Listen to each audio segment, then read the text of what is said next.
Hey there, history lovers. Tonight we're talking about one of the most ruthless power plays in European history, and it all started with a teenage girl who wasn't even supposed to be there. A minor German princess from a broke family, chosen basically because she had the right bloodline and wasn't causing any drama. Nobody, and I mean nobody, thought this awkward 14-year-old would end up becoming one of the most powerful rulers Europe had ever seen, outshining kings and emperors who were born into greatness. But here's the thing about being underestimated. It gives you room to move in the shadows. While everyone dismissed her as just another political pawn in a royal marriage, she was watching, learning, and planning. Fast forward a few decades, and that same girl would orchestrate one of the slickest coups in history, expand an empire to unprecedented size, and rewrite the rules of absolute power. So before we dive into this wild ride, go ahead and smash that like button if you're ready for some serious historical drama, and drop a comment. Where in the world are you watching from? Now kill those lights, get comfortable, and let's talk about how a nobody became Catherine the Great. Picture this. You're 14 years old, you've just arrived in a foreign country where you don't speak the language, and everyone around you is either plotting against each other or waiting for you to mess up so they can report back to the Empress. Welcome to 18th century Russia, where the court wasn't just a workplace, it was a full-contact sport with crowns at stake. When Sophie arrived at the Russian court in 1744, she wasn't walking into some fairy tale palace situation. This was the big leagues of European politics, and she was essentially a substitute player called up from a minor team. The invitation had come because Empress Elizabeth needed a bride for her nephew and heir, Peter, not because Sophie was particularly special, mind you, but because her mother had the right connections and, crucially, because the family wasn't important enough to pose any political threat. In royal matchmaking, sometimes being forgettable is your best qualification. The journey itself had been brutal. Weeks of travel through winter landscapes that made Siberia look welcoming, bouncing along in carriages that had apparently been designed by someone who'd never actually sat in one. Sophie and her mother, Johanna, had been summoned with exactly the kind of mysterious urgency that meant either a great opportunity or a spectacular trap. Naturally, they went anyway. When an empress summons you, you don't really have the option of sending your regrets. What Sophie found when she arrived wasn't exactly the romantic imperial palace you might imagine. Sure, the Winter Palace was massive and covered in enough gold leaf to fund a small country, but it was also drafty. Political intrigue leaked through the walls like bad plumbing, and everyone seemed to be in a permanent state of suspicion about everyone else. The Russian court operated on a simple principle. Trust no one, watch everyone, and never ever show weakness. Sophie would have to learn this fast, or she'd be on the next carriage back to Germany, assuming she was lucky enough to make it that far. Her first real test came almost immediately: the language. Russian wasn't just difficult, it was a completely different alphabet, a grammar system that seemed designed to confuse foreigners, and pronunciation that required sounds she wasn't entirely sure her German mouth could make. But here's where Sophie showed the first glimpse of what would become her trademark strategy. She went all in. While other foreign brides might have clung to their native language and customs, Sophie hired tutors and studied Russian obsessively. She'd practice late into the night, often until she was so exhausted she'd fall asleep with verb conjugations still running through her head. The story goes that one night, she got so intense about her studies that she caught a fever from practicing in her cold room while wearing light clothing. When her mother found her shivering and half delirious, still muttering Russian phrases, Sophie's response was essentially, "But I need to learn the genitive case." This wasn't just academic dedication. This was someone who understood that language was power, and that every Russian word she mastered was another brick in the foundation she was building. But language was just the surface level. The real education was in reading people, and the Russian court was basically a graduate program in human psychology, with a minor in backstabbing. Sophie quickly realized that everyone around her had an agenda. The Empress Elizabeth was watching to see if this German girl would be properly submissive and Russian enough. The courtiers were assessing whether she'd be a useful ally or a convenient scapegoat. And her future husband, Peter, well, Peter was his own special category of complicated. Let's talk about Peter for a moment, because understanding him is crucial to understanding why Sophie would eventually do what she did. Peter was, to put it diplomatically, not exactly crushing it in the future emperor department. He was immature, obsessed with playing with toy soldiers well into his teenage years, and had developed a passionate love for all things Prussian, which, unfortunately for him, was the one country Russia really didn't like at the moment.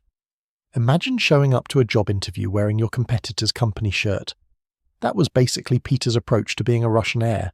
Their first meeting was awkward in the way that arranged marriages between teenagers who'd never met typically are, which is to say, spectacularly uncomfortable. Peter looked at Sophie with about as much enthusiasm as someone being shown a piece of furniture he didn't particularly want but supposed he'd have to live with. Sophie, for her part, sized him up, and probably realised within the first 5 minutes that she was going to be doing most of the heavy lifting in this relationship. Not exactly love at first sight, but then again, love wasn't really on the agenda here. The wedding happened in 1745, when Sophie, now renamed Catherine, because apparently even her name needed to be more Russian, was 16 and Peter was 17. The ceremony was magnificent, expensive, and entirely about projecting imperial power. What it wasn't about was creating a loving partnership between two people. Catherine later described her wedding night with the kind of restrained disappointment that speaks volumes. Let's just say Peter was more interested in talking about military drills than in anything remotely romantic, and leave it at that. What followed were years that would have broken most people. Peter treated Catherine with a mixture of indifference and casual cruelty that was painful to watch. He'd openly mock her in front of the court, compare her unfavourably to his mistresses, yes, plural, and generally make it clear that he saw their marriage as an inconvenient obligation rather than a partnership. For someone who'd come to Russia with probably at least some hope that she might matter to someone, this was brutal. But here's what makes Catherine's story fascinating. She didn't break. She adapted. Every humiliation became data. Every slight became motivation. Every time Peter made a fool of himself, which was often, Catherine took mental notes about what not to do when you're trying to maintain power and respect. She started building relationships carefully and strategically. The key was appearing completely non-threatening while simultaneously positioning herself as the reasonable alternative to Peter's chaos. When Peter would throw tantrums, Catherine would remain calm. When he'd insult Russian traditions, she'd make a show of embracing them. When he'd get drunk and make a scene, his favourite hobby unfortunately, she'd quietly apologise to offended parties and smooth things over. Catherine's conversion to Russian Orthodox Christianity was a masterclass in this strategy. She didn't just convert, she went full method actor on it. She studied the prayers, learned the rituals, observed the fasts, and made sure everyone knew she was taking it seriously. The Russian people, who'd been sceptical of this German girl, started to warm up to her. Here was someone who seemed to genuinely want to become Russian, unlike her husband who couldn't shut up about how much better Prussia was. The court ladies, that particularly vicious subset of royal politics, presented their own challenge. These women had spent their entire lives learning how to navigate court intrigue, and they could smell ambition from 3 rooms away. Catherine needed to be friendly enough to gather information, humble enough not to threaten them, but impressive enough to earn their respect. It was like trying to win over a group of people who were professionally suspicious for a living. She managed it through a combination of genuine charm and strategic vulnerability. Catherine would ask for advice, listen carefully, remember details about people's families and concerns, and position herself as a sympathetic ear rather than a competitor. When someone needed a favour, she'd help if she could. When gossip was flowing, she'd listen but rarely contribute, at least not in ways that could be traced back to her. She was building a network, one careful conversation at a time. Meanwhile, she was dealing with Empress Elizabeth, who was both her patron and her greatest threat. Elizabeth was unpredictable, one day warm and maternal, the next day cold and suspicious. She'd given Catherine a chance, sure, but she could take it away just as easily. The Empress watched Catherine constantly, looking for signs of disloyalty or ambition. Catherine's strategy was to be visible but not too visible, accomplished but not threatening, present but not pushy. One particular incident shows Catherine's growing political awareness. During a court function, Peter got drunk, shocking I know, and started loudly criticising Russian military tactics while praising Frederick the Great of Prussia. This was essentially treason-adjacent behaviour, and everyone in the room went silent. Catherine could have stayed quiet, distanced herself, or tried to defend him. Instead, she did something clever. She gently steered the conversation toward Russian military victories, asked intelligent questions that allowed the generals present to talk about their achievements, and essentially gave everyone a face-saving way to ignore what Peter had just said. The generals remembered that. The courtiers remembered that. Elizabeth, watching from across the room, definitely remembered that. But it wasn't all political manoeuvring and careful image management. Catherine was also desperately lonely. She was living in a foreign country, trapped in a loveless marriage, constantly performing for an audience that was waiting for her to fail, and she couldn't trust anyone completely. The letters she wrote during this period, the ones that survive anyway, show someone who was homesick, frustrated, and sometimes wondering if this whole Russian adventure had been a terrible mistake. She found solace in books. The palace library became her refuge, her secret weapon, and her graduate school in political philosophy. While Peter was playing with his toy soldiers and getting drunk with his friends, Catherine was reading everything she could get her hands on. History, philosophy, political theory, literature. She consumed it all. This wasn't just entertainment. This was strategic education. She was learning from the best minds in Europe about how power worked, how societies functioned, and how change happened. The French Enlightenment philosophers particularly fascinated her. Montesquieu's ideas about balanced government, Voltaire's thoughts on rational rule, Rousseau's theories about social contracts. These weren't just abstract concepts for Catherine. She was reading them and thinking, how could this work in Russia? What would I do differently? What would I keep? She started writing her own thoughts, keeping journals that were part diary, part political treatise, part practice runs for future reforms. Catherine also began a secret correspondence with some of Europe's leading intellectuals. This was risky. Foreign correspondence was monitored, and showing too much interest in Western ideas could be seen as disloyalty to Russia. But Catherine was careful. She positioned herself as a devoted student seeking wisdom, not as someone plotting political change. And the reputation she was building as an educated, thoughtful princess was exactly what she'd need later. Her relationship with reading wasn't just intellectual, it was emotional survival. In books, she found the companionship and understanding she couldn't find at court. When Voltaire wrote about the dignity of human reason, she felt validated. When Montesquieu discussed the importance of laws that protected citizens, she thought about Russia's arbitrary justice system. When historians wrote about great rulers who'd transformed their nations, she started to imagine what she might do, given the chance. Of course, there was also the matter of producing an heir. This was, after all, the primary reason she'd been brought to Russia.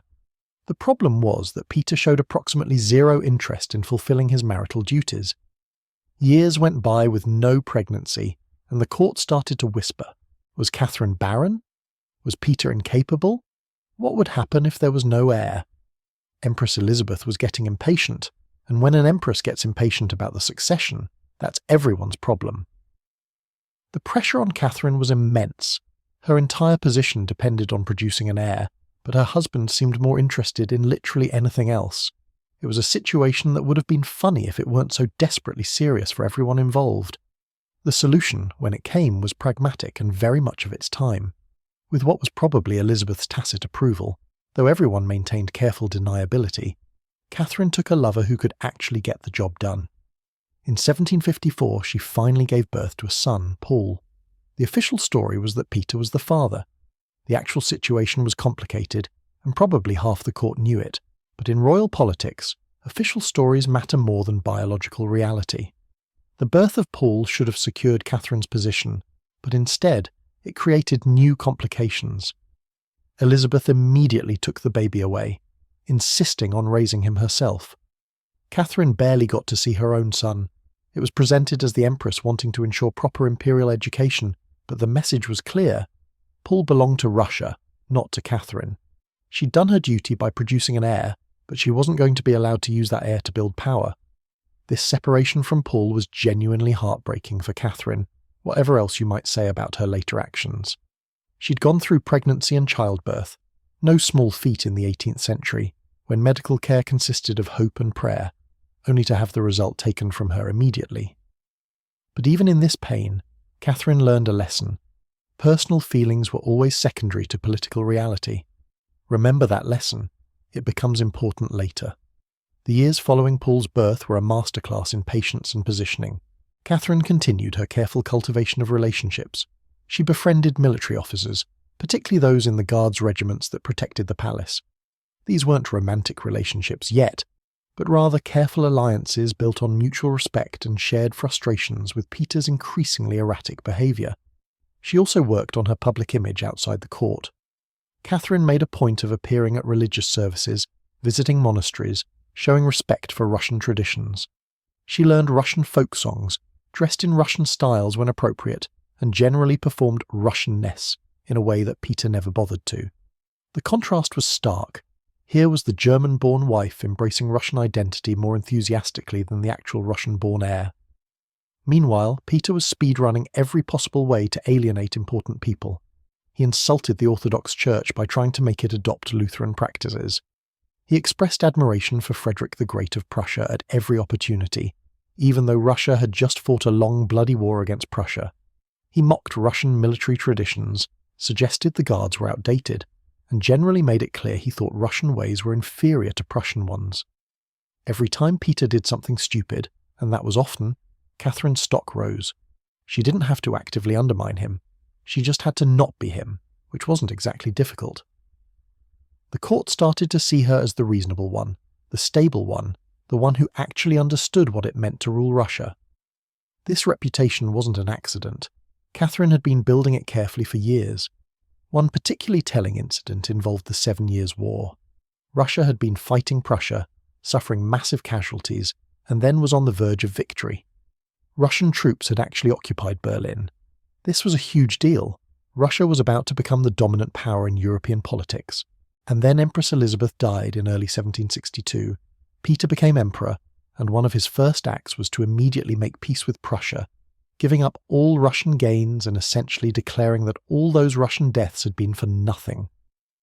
The military was furious, the court was shocked, the people were bewildered, and Catherine was watching everything carefully, seeing an opportunity forming. Peter had just alienated the most important power base in Russia, the military, through the kind of spectacular self-sabotage that political scientists study for generations afterward.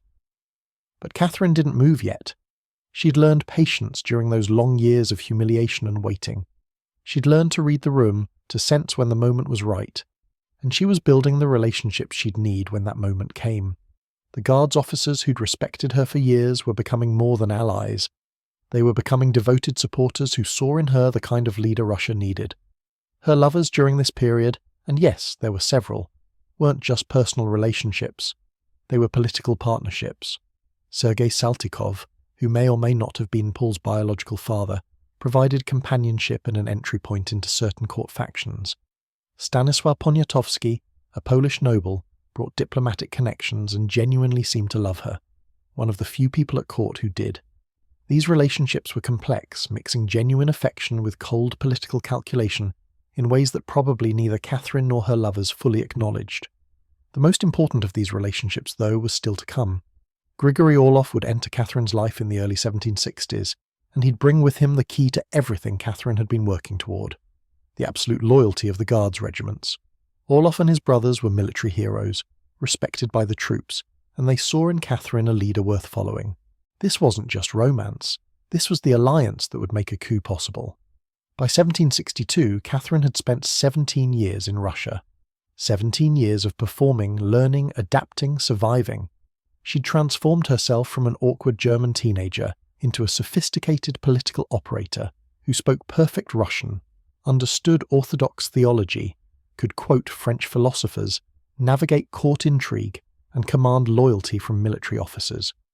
She'd built a network of supporters across every important institution in Russia. She'd endured humiliation, loneliness, and having her son taken from her. She'd watched Peter make mistake after mistake, alienating everyone who mattered. And she'd been patient, so very patient, waiting for the exact right moment when the Empire would be ready to accept her instead of him. That moment was coming soon, and when it arrived, Catherine would be ready. But we're getting ahead of ourselves. The point is this: by the time Catherine made her move for power, it wasn't a sudden impulse or a desperate gamble. It was the culmination of nearly 2 decades of the most intensive political education imaginable. The Russian court had been her survival school, and she'd graduated at the top of her class. Every humiliation from Peter had taught her what not to do. Every success in winning over skeptical courtiers had refined her political instincts. Every book she'd read had given her ideas about governance. Every relationship she'd cultivated had created another thread in the web of influence she was weaving. Every moment of loneliness had strengthened her resolve. Every time she'd had to swallow her pride and smile through disrespect, she'd been filing away motivation for the future. The shy 14-year-old girl who'd arrived speaking no Russian and knowing nothing about the country was gone. In her place was a woman who'd mastered the game of power at one of the most dangerous courts in Europe. She understood how institutions worked, how loyalty was built, how public opinion could be shaped, how to appear non-threatening while positioning yourself for maximum advantage. Catherine had learned the most important lesson of all. In politics, sincerity is a luxury you can't afford. Everything is performance. Every relationship is strategic. Every decision is calculated. You don't survive at the Russian court by being authentic. You survive by being smart enough to know which version of yourself to show to which person at which moment. And she'd learned one more thing, the lesson that would define her reign. Power doesn't respect hesitation. When the moment comes, when circumstances align, when your preparation meets opportunity, you move decisively or you lose everything. Catherine had been preparing for 17 years. Soon, very soon, the moment would come. The survival school of the Russian court was about to graduate its most successful student, and everyone who'd underestimated that young German princess, everyone who'd thought she was just a convenient marriage partner with no real political weight, everyone who'd dismissed her as Peter's forgettable wife, they were all about to learn that they'd been watching the wrong person all along. The question wasn't whether Catherine would make a move. The question was when, and how spectacular it would be. 17 years of learning, planning and preparing were about to pay off in ways that would shock Europe and change Russian history forever. But that's a story for the next chapter. For now, just remember this. When you dismiss someone as unimportant, when you underestimate someone because they're young or foreign or not born to power, you might be making the biggest mistake of your political career. Catherine had been dismissed, underestimated, and overlooked for years. She'd used every second of that time to get stronger, smarter, and more dangerous. The student was ready, the exam was coming, and Catherine was about to prove she'd learned her lessons better than anyone imagined. While Peter was upstairs arranging his miniature Prussian army for the 40th time that week, and debating which shade of blue looked most authentic on a tin soldier's uniform, Catherine was in the palace library systematically working her way through what amounted to the 18th century's most dangerous reading list. This wasn't your casual before-bed reading situation. This was a woman treating books like other people treated military intelligence, because in her case, that's exactly what they were. The thing about the Russian court library was that it was spectacularly well stocked for a place that didn't particularly encourage its residents to think too independently. Previous rulers had collected books the way some people collect decorative plates, more for show than actual use, which meant Catherine had access to texts that would have made the more conservative members of court extremely nervous if they'd known she was actually reading them, understanding them, and worse, applying them to her situation. Her reading routine became almost ritualistic. Early morning, before the court fully woke up and demanded her presence at whatever tedious function was scheduled that day, Catherine would slip into the library. The smell of old leather and paper, the silence broken only by the occasional creak of floorboards, this became her sanctuary. While other court ladies were sleeping off the previous night's festivities or planning their outfits for the day's appearances, Catherine was having breakfast with Montesquieu. Charles Louis de Secondat, Baron de Montesquieu, to give him his full impressively French name, had published The Spirit of the Laws in 1748, and it was exactly the kind of text that made absolute monarchs nervous. His whole thing was about how power should be divided into different branches, legislative, executive, judicial, so that no single person could become a tyrant. You can imagine how well that idea went over with people who were currently enjoying being tyrants, or hoping to become tyrants, or married to people who were supposed to become tyrants. Catherine read this and thought, interesting, very interesting. Not in the way someone thinks quantum physics is interesting, as in, cool concept but not really applicable to my daily life. No, she was reading it the way a general studies enemy tactics. She was taking notes, lots of notes. Her margins were full of comments, questions, and what basically amounted to, but what if we tried this in Russia? The fascinating part was watching her process this information, because Catherine wasn't naive enough to think she could just transplant French Enlightenment ideas directly onto Russian soil and expect them to grow like some kind of political houseplant. Russia wasn't France. The social structures were different. The history was different. The entire relationship between rulers and ruled was operating on a completely different operating system.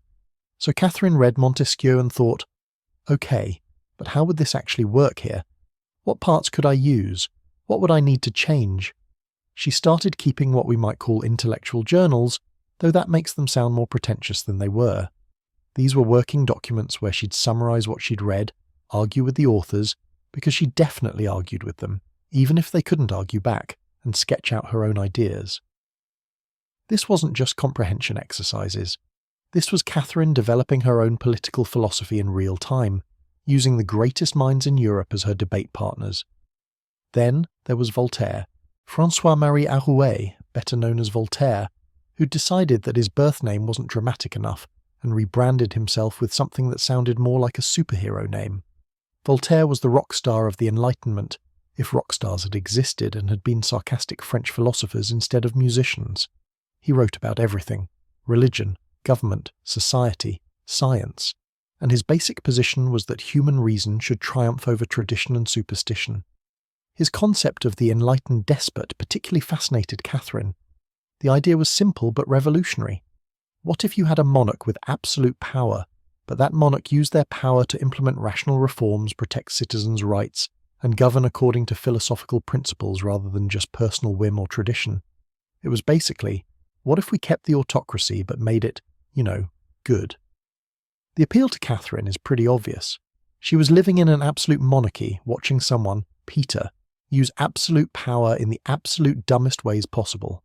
The idea that you could have that same power structure but deploy it for enlightened purposes instead of toy soldier deployment strategies must have been intoxicating. Here was a framework that didn't require dismantling the entire system. It just required getting the right person in charge, and Catherine naturally was starting to think she might be that right person.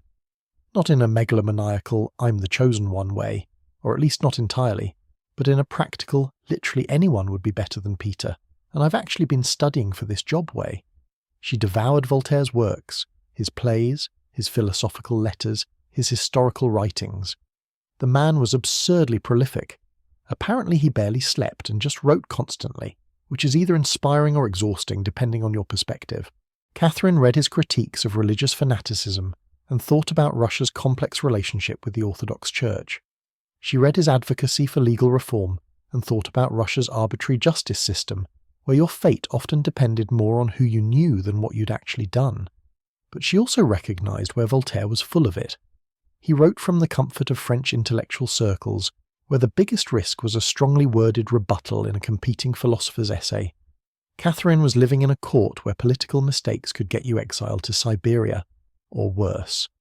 So she took what was useful from Voltaire and mentally filed away the parts that were too idealistic for Russian reality. Jean-Jacques Rousseau added another dimension to Catherine's education, though their relationship, entirely one-sided at this point since he had no idea she existed, was more complicated. Rousseau's The Social Contract opened with the famous line about man being born free but everywhere being in chains, which is a great opening line but also the kind of thing that makes monarchs nervous. Rousseau's whole thesis was that legitimate political authority comes from a social contract between the governed and their government, not from divine right or hereditary claims. The people agree to be governed, and in return, the government protects their interests. If the government fails at this, well, the contract is broken, and the people have the right to establish a new one. Revolutionary stuff, literally. Catherine read this and had to navigate some serious cognitive dissonance, because on one hand, these were compelling ideas about human freedom and legitimate governance. On the other hand, she was planning to seize power in a coup, which wasn't exactly going to involve asking the Russian people to vote on whether they preferred her or Peter. The social contract theory was beautiful. The reality of 18th century Russian politics was messy. What Catherine did with this contradiction was interesting. She didn't reject Rousseau entirely, and she didn't embrace him uncritically. Instead, she sort of adapted him. She started thinking about legitimacy in terms of capability and results, rather than just bloodlines. If she could govern Russia better than Peter, and the bar there was on the floor, then didn't she have a kind of legitimacy based on being the better choice for the Russian people's welfare? This was some pretty sophisticated mental gymnastics, to be fair. But it shows how Catherine was using these texts not as holy scripture, but as tools for thinking through complex problems. She was building her own philosophical framework, borrowing from multiple sources and creating something that could justify her ambitions, while also giving her a roadmap for how to govern once she achieved those ambitions. Her notebooks from this period, the ones that survived anyway, are fascinating. You can see her working through problems in real time. She'd write something like, "Montesquieu says power should be divided, but Russia's size and diversity make centralized authority necessary. How to balance these?" Or, "Voltaire advocates religious tolerance, but the Orthodox Church is a pillar of Russian identity. Reform without destroying?" These weren't the musings of someone playing at philosophy as an aristocratic hobby. This was someone doing serious political science, using the library as a laboratory for testing ideas that she planned to actually implement. Catherine understood something that a lot of educated people miss. Reading is only valuable if you engage with it critically, argue with it, and figure out how to apply it to your specific situation. She also read history voraciously. Not just Russian history, she was studying that too, learning about the rulers who'd succeeded and failed, understanding the patterns of Russian politics, but European history more broadly. How had other rulers consolidated power? What reforms had worked, which had backfired spectacularly? What did successful monarchs have in common? Catherine read about Elizabeth I of England, who'd navigated religious conflict and international intrigue while maintaining power as a woman in a male-dominated world. She studied Louis XIV of France, the Sun King, who'd perfected the art of using spectacle and ceremony to reinforce absolute authority. She learned about Peter the Great, the Russian Peter, not her useless husband, who'd forcibly modernized Russia through sheer willpower and violence. Each historical figure became a case study. What could she learn from their successes? What could she avoid by studying their failures? Catherine was essentially giving herself a masterclass in comparative monarchy, and her library was the classroom. The interesting thing about all this intensive reading was that Catherine had to do it somewhat secretly. Not completely. It wasn't like she was hiding books under her mattress like a teenager with forbidden magazines, but she had to be strategic about it. Reading was fine. Reading too much of the wrong things could make people suspicious. Reading revolutionary French philosophy while your husband was already paranoid about disloyalty. That required some discretion. So Catherine developed what you might call a public reading list and a private reading list. In public, she'd discuss Russian history, religious texts, poetry, safe subjects that showed she was educated but not dangerous. In private, she was working through political theory that questioned the very foundations of the system she was living in. She also started writing, and this is where things get really interesting. Catherine didn't just consume ideas, she produced them. She began writing essays, philosophical pieces, political analyses, even some attempts at drama and fiction. Most of this writing stayed private, locked away in her personal papers, but it served a crucial function. Writing forced her to clarify her thinking, to work through contradictions, to articulate her vision for what Russia could become. One of her essays from this period, we're lucky it survived, was basically a point-by-point analysis of what was wrong with Russia's current governance and how it could be reformed. She identified problems with the legal system, which was arbitrary and corrupt. She criticized the treatment of serfs, though she was careful and somewhat contradictory in this criticism, more on that later. She outlined ideas for educational reform, economic development, and administrative reorganization. This wasn't just theoretical rambling. Catherine was essentially writing a governing manifesto, preparing herself for power by thinking through exactly what she'd do with it.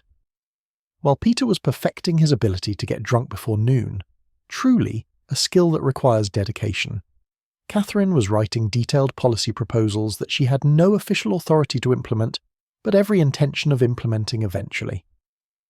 Then there was the correspondence. This was Catherine's boldest move in her intellectual development, and also her riskiest. She began writing letters to European intellectuals, initially through intermediaries to maintain some deniability, but eventually more directly.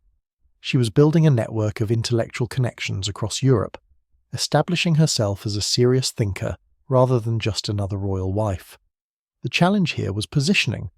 Catherine needed to present herself as educated and engaged with Enlightenment ideas, but not so radical that she'd alarm these thinkers, or, worse, create evidence that her enemies at court could use against her.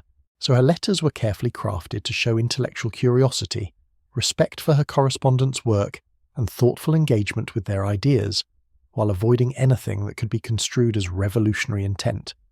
She'd write to minor philosophers and scholars, asking intelligent questions about their work, offering her own observations, gradually building relationships. This served multiple purposes. First, it gave her direct access to current intellectual debates. Books took time to reach Russia, but letters were faster. Second, it established her reputation among European intellectuals as someone worth taking seriously. Third, it created a network she could leverage later when she needed international legitimacy. The brilliant part was that Catherine positioned these relationships as evidence of her enlightened nature, rather than her political ambition. She was just a curious mind seeking knowledge, that's all. Nothing threatening about that. Certainly nothing that suggested she was planning to overthrow her husband and implement a reform program based on everything she was learning. Just light intellectual correspondence between a Russian princess and the cutting edge of European thought. As her confidence grew, so did the ambition of her intellectual projects. Catherine began drafting what amounted to a philosophical treatise on governance. She never finished it, events would overtake her timeline, but the existing fragments show someone grappling with the fundamental questions of political philosophy. What makes authority legitimate? How should power be exercised? What obligations do rulers have to their subjects? How do you balance stability with necessary reform? These weren't abstract questions for Catherine. Every philosophical problem she worked through had a practical application to Russia's situation and her own ambitions. When she read about the importance of legal codes that applied equally to everyone, she was thinking about Russia's chaotic legal system. When she considered theories about education and enlightenment, she was imagining a more literate, skilled Russian population. When she studied ideas about economic development, she was planning how to make Russia wealthier and more powerful. The library had become Catherine's war room, and ideas were her weapons. While Peter was literally playing with toy soldiers, Catherine was building an arsenal of concepts, policies, and philosophical frameworks that she planned to deploy in the real world. The contrast between them couldn't have been starker. He was playing at being a military leader with miniatures. She was actually preparing to lead a nation using the accumulated wisdom of Europe's greatest minds. But Catherine was also learning something that books couldn't fully teach: the gap between theory and practice. It's one thing to read Rousseau's beautiful ideas about freedom and social contracts in a library. It's another thing entirely to implement those ideas in a vast empire with entrenched interests, complex social hierarchies, and millions of people who've never known anything but autocratic rule and haven't exactly been asking for a dramatic change in government philosophy. She was starting to understand that the Enlightenment philosophers, for all their brilliance, were writing from a position of relative safety and limited practical authority. They could propose radical ideas because they didn't have to implement them. Catherine, if she succeeded in gaining power, would have to navigate the messy reality of actually governing. Every beautiful philosophical principle would have to be tested against Russian reality, and some of them weren't going to survive that test. This created an internal tension that would define Catherine's reign, the gap between her enlightened ideals and the practical necessities of maintaining power in Russia. She wanted to be the enlightened despot Voltaire described, implementing rational reforms and governing according to philosophical principles. But she also needed to keep the nobility happy, maintain the loyalty of the military, avoid alienating the church, and preserve the stability that her power would depend on. Catherine recognized this tension even before she took power. Her notebooks show her wrestling with it, trying to figure out how to square the circle. How do you promote ideas about human freedom and dignity while maintaining a system based on serfdom? How do you implement legal reforms that treat everyone equally when your power base consists of nobles who expect special privileges? How do you enlighten a population while also controlling information and maintaining order? These weren't questions with easy answers, and Catherine was smart enough to know it. But she was also pragmatic enough to accept that perfect solutions probably didn't exist. The question wasn't whether she could implement pure Enlightenment ideals in Russia. She couldn't, and she knew it. The question was how much progress she could make, how many reforms she could push through, how much better she could make things compared to the status quo. And compared to Peter, the status quo was pretty dismal. This gave Catherine both a low bar to clear and a strong justification for her ambitions. She genuinely believed, and the evidence suggests she was right, that she would be a better ruler than Peter. Not perfect, not the philosopher queen of Enlightenment dreams, but better. More competent, more thoughtful, more engaged with the actual business of governing. Her reading had also given her something else, the vocabulary and frameworks to articulate her vision. When the time came to justify her coup, and it would come soon, Catherine would be able to position herself not just as Peter's frustrated wife seeking revenge, but as an enlightened alternative who would govern according to reason and for the benefit of Russia. The fact that she'd spent years studying political philosophy would make that positioning credible in a way it wouldn't have been otherwise. The correspondence with European intellectuals was already paying dividends in this regard. Word was spreading in educated European circles about this Russian princess, who engaged seriously with philosophical ideas. When Catherine eventually took power, she wouldn't be an unknown quantity to European opinion makers. She'd be someone they'd been corresponding with, someone who demonstrated intellectual sophistication, someone who seemed to share their values about enlightened governance. This was extraordinarily clever soft power diplomacy, though Catherine probably didn't think of it in those terms.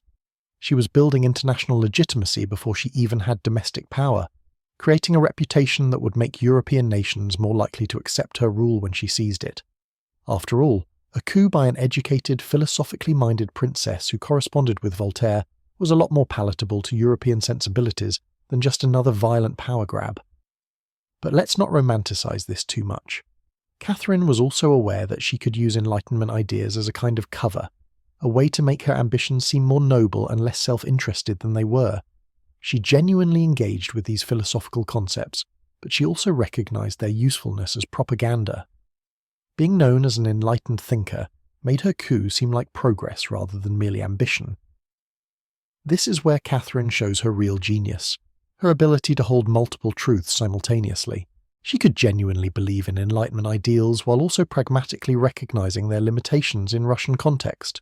She could authentically value education and reason, while also understanding how to weaponize those values for political advantage.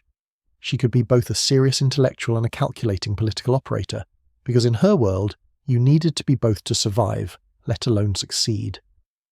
The library had taught her not just what to think, but how to think strategically about ideas themselves. Every concept was a tool that could be deployed, adapted or discarded based on its utility. This sounds cynical, and maybe it was, but it was also realistic. Catherine understood that in politics, purity of principle is a luxury usually reserved for people who don't have actual power, and therefore never have to test their principles against messy reality. By the early 1760s, Catherine had effectively given herself a doctorate-level education in political philosophy, history and governance. Struggling with basic impulse control and decision-making, should I get drunk before lunch or after lunch, truly the great questions of our time, Catherine had developed a comprehensive intellectual framework for understanding power and governance. But all this reading and thinking and writing would be meaningless if she never got the chance to apply it. The library was her secret weapon, but weapons are only useful if you get the opportunity to use them. Catherine was preparing herself for power, but she still needed to actually seize that power, and that was going to require transitioning from intellectual preparation to political action. The time she'd spent in the library wasn't wasted, far from it. Every book she'd read, every essay she'd written, every correspondence she'd maintained was building towards something. Catherine was constructing not just a knowledge base, but a complete alternative vision for Russia, backed by the prestige of European intellectual culture and articulated in the language of Enlightenment philosophy. When she made her move, and she would make her move, she wouldn't be just another ambitious royal seizing power through military force. She'd be someone who could justify that seizure in philosophical terms, who could present it as a necessary step toward enlightened governance, who could appeal to both Russian nationalism and European intellectual values simultaneously. The library had been her sanctuary, her school, and her strategic planning room all at once. It had given her the tools she'd need not just to take power, but to legitimize it, maintain it, and use it in ways that would distinguish her reign from the typical pattern of 18th century autocracy. Whether she'd actually succeed in implementing her enlightened vision, well, that remained to be seen. But she'd certainly prepared herself better than any Russian ruler before her. And compared to Peter, who'd prepared for leadership by perfecting his toy soldier formations and his day-drinking technique. Catherine's intellectual arsenal represented a rather dramatic upgrade in qualification for running an empire. Sometimes the best weapon isn't a sword or an army. It's the ability to think clearly, plan strategically, and articulate a vision that makes people believe in your right to lead. Catherine had spent years building that weapon. Soon she'd get the chance to use it. And when she did, all those hours in the library, all those carefully crafted letters, all those philosophical debates with authors who'd never know they were training a future empress, it would all prove to be time very well spent indeed. Knowledge is power, sure, but knowledge without allies is just an impressive book collection and some really good dinner party conversation. Catherine understood this fundamental truth better than most. All the Enlightenment philosophy in the world wouldn't mean anything if she couldn't build a network of people willing to actually support her when the moment came. And so, while she was reading Montesquieu and Voltaire, she was simultaneously running what amounted to the 18th century's most sophisticated influence operation, except instead of social media algorithms, she had charm, strategic conversation, and a remarkable ability to make people feel like they were the most important person in the room. The thing about building political support when you have virtually no official power is that you need to work with what you have. Catherine couldn't offer positions or money. Those belonged to Empress Elizabeth and theoretically to Peter once he inherited. What she could offer was herself, her attention, her intelligence, her charisma, and the promise that when things changed, and she was carefully planting the idea that things would change, the people who'd supported her would be rewarded. This was long-term investment strategy applied to human relationships, and Catherine was playing the long game with remarkable patience. Her first major constituency was the military, specifically the Guards Regiment stationed in St. Petersburg. These weren't just any soldiers. The Guards were elite units, well connected to noble families, stationed right in the capital where all the political action happened, and they had a proud history of making and breaking Russian rulers. In Russian politics, having the Guards on your side wasn't just helpful, it was basically essential if you wanted to do anything more dramatic than rearranging furniture. Catherine's approach to winning over military officers was subtle and multifaceted. She couldn't just march into their barracks and announce she was recruiting for a future coup. That's not so much a political strategy as it is a fast track to exile or worse. Instead, she did something cleverer. She made herself visible, accessible, and genuinely interested in military matters in a way that Peter, ironically, never managed despite his obsession with all things military. She'd attend military reviews and parades, not just sitting there looking decorative, though she did that too because appearance mattered, but actually paying attention, asking informed questions, remembering officers' names and their achievements. This sounds simple, but it was revolutionary. Most royal women were expected to be present at military functions but basically invisible, ornamental fixtures at formal events. Catherine engaged. She learned about tactics, understood regimental politics, and demonstrated respect for military service that was notably lacking from the heir to the throne. The contrast with Peter was devastating for him, and perfect for her. Peter would show up to military events and spend the entire time either criticizing Russian methods and praising Prussian ones, always a crowd pleaser when you're addressing Russian officers, or getting drunk and making inappropriate jokes. Catherine would show up, remember that Colonel whoever had distinguished himself in whatever battle, ask thoughtful questions about military reform, and generally act like someone who valued Russian military tradition. She also understood something crucial about military culture. Soldiers respond to people who show them respect and genuine interest. Catherine made a point of learning about the conditions ordinary soldiers faced, the problems officers dealt with, the frustrations with equipment and supply systems. She'd listen to complaints that higher-ups ignored, offer sympathetic responses, and subtly position herself as someone who understood and cared about military welfare in a way that the current leadership didn't. Was this calculated? Absolutely. Was it also somewhat genuine? Probably. Catherine was smart enough to know that the best manipulation doesn't feel like manipulation. It works best when there's actual sincerity behind it. She likely did care about military effectiveness and soldier welfare, at least insofar as it related to having a strong, loyal military that could support her goals. The genius was making that care visible and personal. Then there were the Guards officers specifically. These were the kingmakers, the men who could mobilize troops at a moment's notice, who had the loyalty of their soldiers and the connections to coordinate action. Catherine cultivated these relationships carefully, often through social events, dinners, and the kind of informal networking that looked like court socializing but was actually strategic relationship building. She'd invite officers to small gatherings at her apartments, nothing too formal or official, just friendly get-togethers where conversation could flow more freely than at official court functions. She'd discuss politics, listen to their concerns about Russia's direction under Peter, and carefully, oh so carefully, plant seeds of doubt about the current leadership while positioning herself as a viable alternative. The brilliance of this approach was its deniability. If anyone had accused Catherine of plotting, and in a court full of spies and informants, you had to assume someone would. She could point to these gatherings as just ordinary social events. She was just being friendly, just showing interest in military affairs, just being a good Russian patriot concerned about the empire's welfare. Nothing treasonous about that, right? But the officers understood what was really happening. They weren't stupid. They could read between the lines, see the pattern forming, understand that Catherine was building something, and the clever ones, the ambitious ones who could sense which way the wind was blowing, started positioning themselves as her allies, ready for when the opportunity came. Her cultivation of the Orthodox Church was a masterpiece of performance art meets genuine political strategy. Catherine had converted to Orthodoxy when she arrived in Russia, but she took it several steps beyond what was minimally required. She became ostentatiously devout, attending services regularly, observing fasts strictly, making pilgrimages to important monasteries, demonstrating knowledge of Orthodox theology that impressed even the clergy. This was particularly effective because Peter was doing the exact opposite.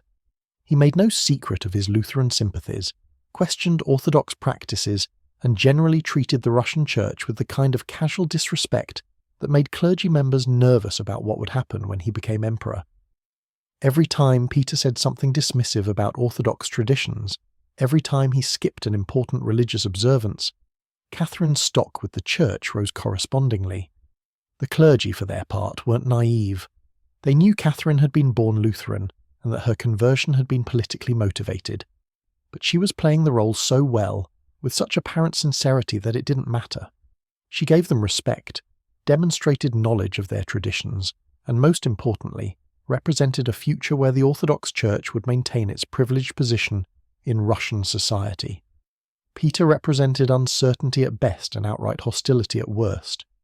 Catherine made strategic friendships with influential clerics, consulted them on matters of faith, or at least appeared to, and positioned herself as a defender of Orthodox tradition. She'd donate to monasteries, sponsor religious art and architecture, and generally act like the kind of pious ruler the Church wanted. Whether her personal faith was deep or shallow is something historians still debate, but politically it was genius. The aristocracy required a different approach because they were a diverse group with competing interests and ambitions. Catherine couldn't just win them all over with a single strategy. She needed to understand what each faction wanted and position herself as someone who could deliver it. For the older, traditional nobles who valued stability and Russian tradition, Catherine emphasized her respect for established hierarchies and her commitment to maintaining the social order. She'd never overtly promised to expand their privileges, that would be too obvious. But she'd hint that under her leadership, the nobility's position would be secure and respected. For younger, more ambitious nobles who chafed under the current system and wanted opportunities for advancement, Catherine represented change and meritocracy. She'd discuss reform, talk about rewarding talent and service rather than just birth, and imply that a new administration would mean new opportunities for those who'd been frozen out of power. The remarkable thing was that she somehow managed to signal different things to different groups without overtly contradicting herself. This required an extraordinary level of social intelligence, knowing what each person wanted to hear, how to phrase things so they'd interpret them the way you wanted, and maintaining enough ambiguity that you weren't locked into specific promises you might not be able to keep. Catherine also cultivated relationships with foreign ambassadors, which was risky but necessary. She needed international legitimacy for when she made her move, and that meant building relationships with representatives of other European powers. She'd use her reputation as an educated, philosophical thinker to appeal to ambassadors from France and Britain, positioning herself as an enlightened alternative to Peter's pro-Prussian chaos. These diplomatic relationships required incredible delicacy. She couldn't be seen as working with foreign powers against Russian interests. That would be treason, and would destroy her domestic support. But she could be friendly, informative about Russian politics in carefully calibrated ways, and subtly signal that regime change might be in everyone's best interest. The ambassadors, skilled at reading political situations, understood what was happening and began reporting back to their governments that this German-born princess might be worth watching. Now let's talk about the elephant in the room, or rather, the multiple elephants in various rooms around the palace. Catherine's lovers weren't just romantic relationships, they were political partnerships, carefully chosen alliances that advanced her goals while also presumably providing some personal satisfaction. The 18th century Russian court didn't really do the whole modern concept of separating personal and political spheres. Everything was political, including and especially intimate relationships. Her first significant relationship after her disastrous marriage was with Sergei Saltykov, a handsome guards officer who had everything Peter lacked: charm, social grace, and actual interest in Catherine as a person. This relationship served multiple purposes. First, it produced an heir, Paul, born in 1754, which secured Catherine's position at court even if everyone quietly suspected Peter wasn't the biological father. Second, it connected her to the Saltykov family, an influential noble clan with extensive court connections. Third, it proved to Catherine that she could maintain complex secret relationships under intense scrutiny, a skill that would prove valuable later. The relationship with Saltykov was risky. Adultery in a royal marriage wasn't just scandalous, it could be politically fatal if handled wrong, but Catherine managed it with remarkable skill, maintaining enough discretion to avoid scandal while ensuring the right people knew enough to not question Paul's parentage too loudly. Empress Elizabeth either knew or suspected the truth but chose to accept the official story because she needed an heir, and Peter clearly wasn't going to provide one. After Saltykov came Stanisław Poniatowski, a Polish nobleman who was probably the closest thing Catherine had to a genuine love match during this period. Poniatowski was educated, cultured, politically sophisticated, and apparently genuinely besotted with Catherine. For her part, she seems to have actually cared about him beyond his political utility, which was almost refreshing given how calculated most of her relationships were. But even this relationship served political purposes. Poniatowski gave Catherine insights into Polish politics, which would prove useful when she later got involved in basically dismantling Poland as a sovereign state. Though to be fair, she probably wasn't planning that far ahead during their romance. He also connected her to European diplomatic circles and helped establish her reputation as someone who moved comfortably in international high society. The relationship ended when Poniatowski's presence at court became too politically problematic. Foreign lovers were one thing, but having one that visible was another. Catherine managed the breakup with the same strategic skill she managed everything else, maintaining the relationship in a transformed state that would later allow her to basically install him as King of Poland. Yes, you read that right. She would eventually make her ex-boyfriend a king. The 18th century was wild, but the most politically significant relationship, the one that would directly enable Catherine's seizure of power, was with Grigory Orlov. If Catherine's previous relationships had been politically useful, her connection with Orlov was politically essential. Orlov was a guards officer, yes, but more importantly he was one of 5 brothers, all of whom were guards officers, all of whom were respected by their troops, and all of whom became absolutely devoted to Catherine. The Orlov brothers were exactly what Catherine needed.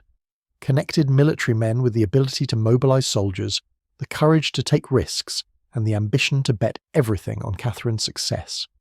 Grigory, the most prominent of the brothers, became Catherine's lover around 1760, and this wasn't a secret, discreet affair like her previous relationships. This was a public, widely known partnership that essentially announced to anyone paying attention that Catherine was building a power base centered on military support. Through Grigory and his brothers, Catherine gained access to the Guards regiments in a way she never could have achieved on her own. The Orlovs could speak to soldiers in ways that resonated, could assess which units were reliable, and which officers could be brought into the conspiracy, could organize the practical logistics of a military coup. Catherine provided the political vision and legitimacy. The Orlovs provided the muscle. The relationship with Grigory was also personally significant in ways that went beyond politics. Catherine was pregnant with his child in 1762. Terrible timing given what was about to happen, but they managed. Grigory was apparently protective, passionate, and loyal in ways that Peter had never been. Whether Catherine loved him, or was just very good at acting like she did, is something we'll never fully know, but the relationship worked for both of them. What made the Orlov connection particularly powerful was how it combined multiple types of influence. Catherine gained military support through the brothers' connections. She gained a romantic partnership that gave her emotional support during an incredibly stressful period. She gained a symbol. Her relationship with a Russian Guards officer sent a message about where her loyalties lay, especially compared to Peter's Prussian obsessions. And she gained practical coup planning assistance from people who knew how to actually organise military action. Catherine's network building also extended to more subtle spheres. She cultivated relationships with court administrators, the people who actually made the imperial bureaucracy function. These weren't glamorous connections. Nobody writes romantic novels about falling in love with deputy ministers, but they were crucial. These people controlled information flow, influenced policy implementation, and could either facilitate or obstruct political action. She'd remember the names of clerks and secretaries, ask about their work with genuine or well-feigned interest, and build a reputation as someone who valued competent administration. When the coup came, these connections would matter. The people who controlled records, communications, and administrative machinery would need to choose sides, and Catherine had spent years making sure they'd choose hers. She also understood the power of cultural patronage. Catherine sponsored artists, writers, and intellectuals, positioning herself as a supporter of Russian culture and enlightened thinking. This served multiple purposes. It enhanced her reputation as an educated, sophisticated ruler in waiting. It created a network of grateful cultural figures who would later help shape public opinion, and it provided cover for her more overtly political networking under the guise of cultural salon activities. Her apartments became a kind of alternative court, a place where interesting people gathered, where conversation was intelligent and engaging, where Catherine presided as a gracious hostess who could discuss anything from military strategy to philosophical theory to the latest European literature. People wanted to be included in these gatherings. They were prestigious, intellectually stimulating, and also obviously the place where the future was being planned. The genius of Catherine's influence network was its redundancy and interconnection. She wasn't relying on a single power base or a single type of relationship. She had military support through the Orlovs and other officers. She had religious legitimacy through her church connections. She had aristocratic backing from multiple noble factions. She had administrative capability through her bureaucratic contacts. She had intellectual prestige through her cultural patronage and European correspondences. She had diplomatic signals of support through her relationships with foreign ambassadors. If any single element failed, she had backups. If the military wavered, she could invoke religious authority. If nobles hesitated, she could point to international recognition. This wasn't just having a plan B, this was having plans B through Z, all running simultaneously, all reinforcing each other. Catherine also understood something crucial about conspiracy. You don't need everyone to actively support you. You just need enough support to act and enough neutrality from everyone else that they won't actively stop you. Her influence operation wasn't about converting all of Russia to Catherine's cause. It was about building a coalition strong enough to act decisively, while ensuring that potential opponents either supported her, stayed neutral, or were too isolated to effectively resist. She was particularly good at identifying and neutralizing potential threats. If someone seemed like they might oppose her, Catherine would either try to win them over, ensure they were isolated from power bases, or at least make sure she knew what they were planning. This required a sophisticated intelligence network, spies basically, though we call them informants because it sounds less dramatic. Catherine had people throughout the court who reported to her on what was being said, what plans were being made, who was meeting with whom. This wasn't unusual. Everyone at court had informants. It was standard operating procedure. But Catherine was particularly good at it, maintaining a network that gave her early warning of threats while being discreet enough that people didn't realize how comprehensively she was monitoring court politics. The fascinating thing about watching Catherine build this network is how she adapted her approach to each situation and each person. With military officers, she was respectful and engaged with their professional concerns. With clergy, she was devout and traditional. With intellectuals, she was philosophical and reform-minded. With nobles, she was either reassuringly traditional or excitingly innovative, depending on what they wanted. With lovers, she was passionate and vulnerable, or at least appeared to be. This wasn't hypocrisy exactly. Catherine genuinely contained multitudes. She really was intelligent, educated, traditionalist and reformist in different ways, capable of both passion and calculation. The skill was knowing which aspect of herself to emphasize with which audience, and maintaining all these different performances without getting confused or contradicting herself too obviously. By early 1762, Catherine's network was as complete as it was going to get. She had military backing through the Orloffs and other guards officers. She had religious support through her Orthodox connections. She had aristocratic allies across different factions. She had administrative capability through her bureaucratic contacts. She had international legitimacy through her European reputation. And she had popular sympathy, at least among the educated classes, as a wronged wife married to an incompetent drunk. All this preparation meant that when the opportunity came, Catherine wouldn't be improvising. She'd be executing a plan years in the making, activating a network she'd carefully built, and calling in support from people she'd spent years cultivating. The coup, when it happened, would look spontaneous, and in some ways it would be, responding to immediate circumstances, but the groundwork had been laid for years. Catherine's web of influence was complete. She'd spun it carefully, strand by strand, connection by connection, relationship by relationship. She'd positioned herself at the center of multiple overlapping networks, each one giving her access to different types of power and support. She'd done it while maintaining a public image of being Peter's somewhat neglected wife, interested in culture and religion but not particularly political. The spider was in position at the center of her web, and all around the Russian court people had become attached to those threads without fully realizing it. Some were active conspirators, fully aware they were planning a coup. Others were sympathetic supporters who wouldn't lift a finger to stop regime change. Still others were neutral but connected. People who Catherine could potentially mobilize if needed, or at least ensure wouldn't oppose her. Peter, meanwhile, was still playing with his toy soldiers and alienating everyone who mattered. He had the title, the official authority, the position as heir to the throne.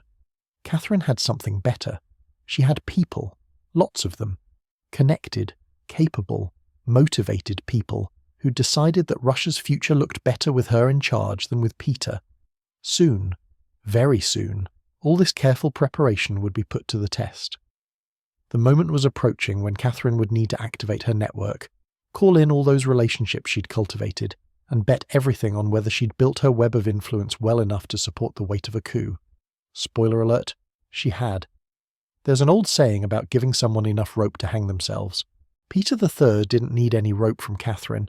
He was perfectly capable of tying his own noose, hanging himself with it, and then somehow managing to fall on a sword for good measure, all while Catherine watched from a safe distance, taking careful notes. What's remarkable about Peter's brief reign isn't just that he failed spectacularly. It's that he failed in such a comprehensive, multi-dimensional way that even his potential supporters eventually had to admit that maybe, just maybe, this wasn't the leadership Russia needed. When Empress Elizabeth died in December 1761, Peter became Emperor Peter III, and the timer started on what would be one of the shortest, most disastrous reigns in Russian history. He lasted exactly 6 months on the throne. 6 months. To put that in perspective, some people take longer to finish a home renovation project. Peter managed to completely destroy his political legitimacy, alienate every important constituency in Russia, and create the conditions for his own overthrow in the time it takes most people to get through 2 seasons of their favourite show. The really fascinating thing is that Peter started with significant advantages. He was the legitimate heir, nephew of the beloved Empress Elizabeth.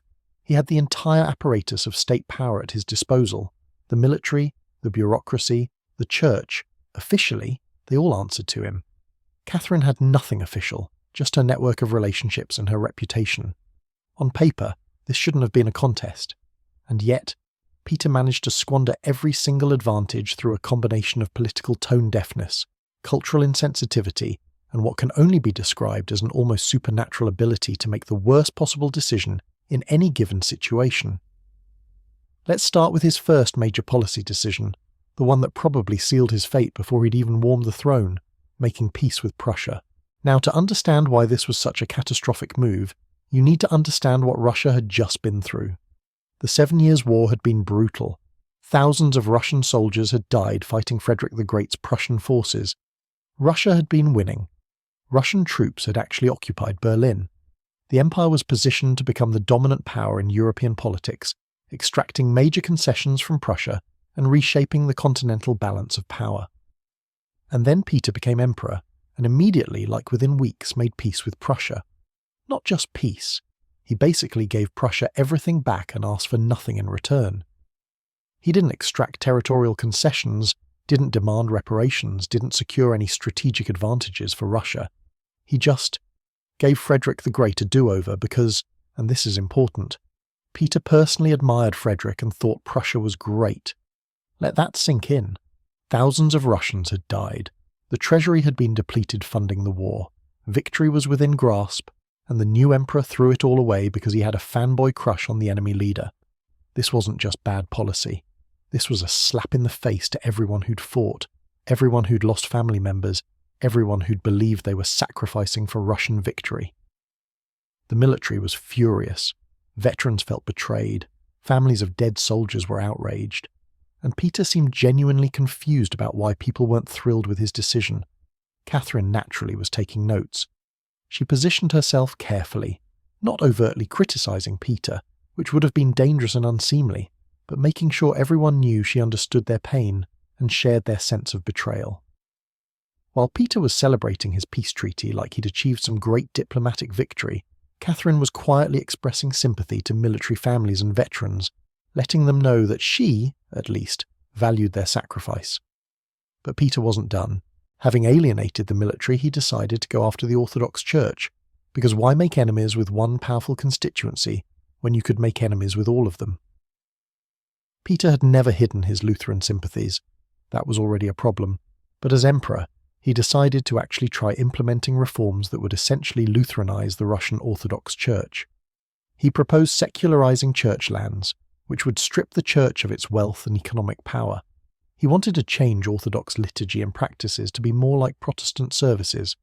He questioned traditional Orthodox theological positions and suggested they were superstitious nonsense.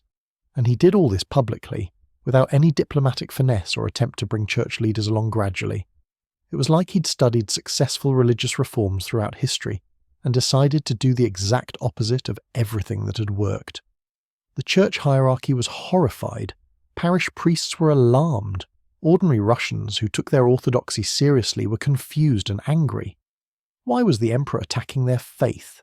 Why was he trying to make Russian Christianity more like German Protestantism? What was wrong with Orthodox traditions that had sustained Russia for centuries? Peter had no good answers to these questions, mainly because he hadn't really thought through the implications of his proposals beyond, I think Lutheranism makes more sense. Catherine, meanwhile, was being conspicuously pious. She attended every church service, made generous donations to monasteries, consulted with church leaders on theological matters, and generally positioned herself as the defender of Orthodox tradition against Peter's Protestant-influenced reforms. The contrast was impossible to miss. The emperor was attacking the church. His wife was protecting it. The emperor had been born Russian but rejected Russian faith. His wife had been born Lutheran but embraced Orthodoxy more enthusiastically than many native Russians. Then there was Peter's obsession with Prussian military style, which might have been tolerable if he'd at least been subtle about it. But subtlety had never been Peter's strong suit. He decided that Russian military uniforms, traditions, and organization were all inferior to Prussian methods and needed to be changed immediately and completely. Russian Guards regiments, with their proud histories and traditions, were ordered to adopt Prussian-style uniforms and drill procedures. To understand why this was offensive, imagine you're in an elite military unit with a distinguished history. You've just returned from a war where you fought against Prussia. Many of your comrades died fighting Prussian soldiers, and now your emperor is telling you that actually, the Prussian way of doing things is better, and you need to dress like them, train like them, and basically pretend you're Prussian rather than Russian. This wasn't reform. This was insulting. The Guards regiment seethed with resentment. Officers felt disrespected. Soldiers felt like their sacrifices were being dismissed. And Peter seemed utterly oblivious to the offence he was causing, genuinely believing he was improving the military by making it more Prussian. He'd hold reviews where he'd criticize Russian military traditions and praise Prussian methods, apparently not noticing that his audience was getting angrier with every word. Catherine didn't need to do much here. The Orlov brothers and her other military contacts were already primed. She just needed to be visible at military events, show respect for Russian military tradition, and let the contrast speak for itself. While Peter was trying to turn Russian soldiers into Prussian imitations, Catherine was treating them like the heroes they were. Peter also had a drinking problem, which honestly wouldn't have been that unusual for Russian rulers. Several of them enjoyed their vodka, except that Peter couldn't hold his liquor and made terrible decisions when drunk, which was often. He'd get drunk at state functions and make embarrassing scenes. He'd drink before important meetings and slur his way through crucial decisions. He'd host drinking parties with his friends that would go on for days, completely neglecting actual governance while he was on a bender. The court watched with a mixture of horror and fascination as their emperor repeatedly showed up to formal events already halfway to passing out. Foreign ambassadors wrote dispatches to their governments describing Peter's erratic, drunken behaviour, which didn't exactly enhance Russia's international prestige. Ministers tried to schedule important business for mornings before Peter started drinking, but even that didn't always work because sometimes Peter was still drunk from the night before. Catherine, by contrast, was moderate in her drinking. She'd participate in toasts and social drinking because refusing would have been strange, but she never lost control, never made drunken scenes, never let alcohol impair her judgment or behaviour. Again, the contrast was damaging to Peter. Here was the emperor who couldn't get through a state dinner without getting sloppy drunk, and here was his wife who remained composed, articulate, and dignified throughout. Then there was Peter's treatment of Catherine herself, which deteriorated from merely disrespectful to actively cruel once he became emperor. He'd publicly mock her at court functions, comparing her unfavourably to his mistress Elizabeth Vorontsova. He'd make crude jokes about her in front of courtiers and foreign diplomats. He'd exclude her from important events or seat her in humiliating positions that signalled her low status. At one particularly awful court dinner, he proposed a toast insulting Catherine, and then laughed when she visibly struggled to maintain her composure. This was politically stupid on multiple levels. First, Catherine was popular at court. People liked her, respected her, and increasingly saw her as a better representative of Russia than Peter was. Watching Peter humiliate her created sympathy for Catherine and resentment toward Peter. Second, it demonstrated Peter's lack of political savvy. You don't publicly humiliate someone who has the loyalty of your military officers and the support of your nobility. Third, it gave Catherine a personal grievance that made her cause more sympathetic and justified. Catherine handled these public humiliations with remarkable grace. She'd maintain her dignity, refuse to create scenes, and let observers draw their own conclusions about Peter's behaviour. Privately, every insult was motivation. Every humiliation was fuel for her determination to replace him. Peter was essentially conducting a public relations campaign for Catherine's coup, demonstrating with each awful scene why she would be a better ruler. Peter's court was also a chaotic mess. He promoted his drinking buddies to important positions regardless of their competence or qualifications. He'd make decisions impulsively and then change them days later. He'd launch policy initiatives and then forget about them. His administration had no coherence, no clear direction, no sense of priorities. Ministers never knew what to expect. Would today's policy still be policy tomorrow, or would Peter have drunkenly decided on something completely different? The contrast with Catherine's organised, thoughtful approach to everything was stark. People who wanted competent governance looked at Peter's chaos and thought about Catherine's careful planning and intellectual rigour. People who valued stability looked at Peter's impulsiveness and thought about Catherine's patience and calculation. Peter was essentially running a months-long demonstration of why he shouldn't be in charge, while Catherine ran a quiet counter-campaign showing why she should be. Peter also alienated the nobility through a series of baffling decisions. He'd publicly criticise Russian noble families, suggesting they were backward and unsophisticated compared to German or Prussian nobility. He'd make changes to court protocols that disrupted established hierarchies and offended nobles who were sensitive about their status and precedence. He'd ignore traditional noble prerogatives and customs without any clear reason except that he thought they were silly. The nobility, like any aristocracy, could tolerate a lot from their monarch, including incompetence, if it came with respect for their privileges. But Peter was offering incompetence without respect. He was changing things seemingly at random, disrupting the social order nobles depended on, and making it clear he didn't value or understand Russian aristocratic culture.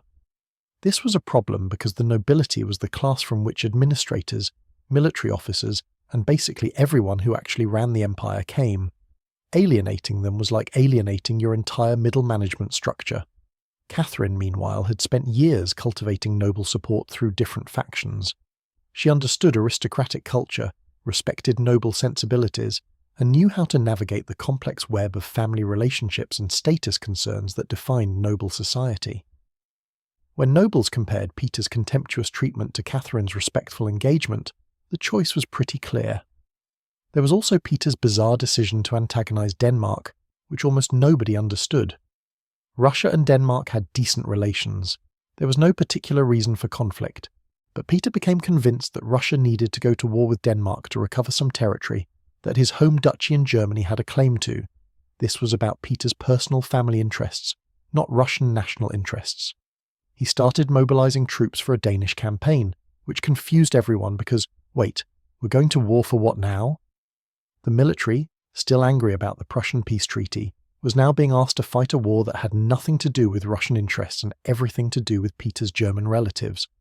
This was the kind of decision that makes generals contemplate treason, because if your emperor is using Russian soldiers to fight wars for his personal German family business, maybe he's not really governing Russia, maybe he's governing his own little fantasy kingdom. Catherine didn't need to say anything about this. The absurdity spoke for itself, but she made sure her military contacts knew that under her leadership, Russian troops would fight for Russian interests, not for some obscure German territorial dispute that nobody in Russia cared about. Peter's relationship with his son Paul was also terrible, which was significant because Paul was the heir. Peter seemed to regard Paul with a mixture of indifference and suspicion. He probably knew or suspected that Paul wasn't biologically his, and rather than handling this like an adult, he basically ignored the boy. Catherine was being kept away from Paul by arrangement, but at least she tried to be involved in his life when allowed. Peter just didn't care, which raised questions about succession and stability. This created a weird situation where Catherine was positioned as the protective mother being kept from her son by cruel court arrangements, while Peter was the neglectful father who couldn't be bothered with the heir to the throne. Public sympathy naturally flowed toward Catherine in this narrative, especially among people who valued family and maternal bonds. Peter's personal habits were also alienating in smaller but cumulative ways. He'd hold bizarre court entertainments that he found amusing, but that most courtiers found tedious or offensive. He'd force people to participate in his toy soldier games, grown men, experienced military officers, being made to play with miniatures like children. He'd stay up all night drinking and then sleep through important morning business. He'd throw tantrums when things didn't go his way, actual screaming fits that were embarrassing to witness in a grown man, let alone an emperor. The cumulative effect of all these behaviours was to make people think, is this really the best Russia can do? Is this really the person who should be leading one of Europe's great powers? The answer more and more people were arriving at was, no, probably not. Catherine's strategy throughout these 6 months was masterful in its restraint. She didn't need to actively undermine Peter. He was doing that himself spectacularly.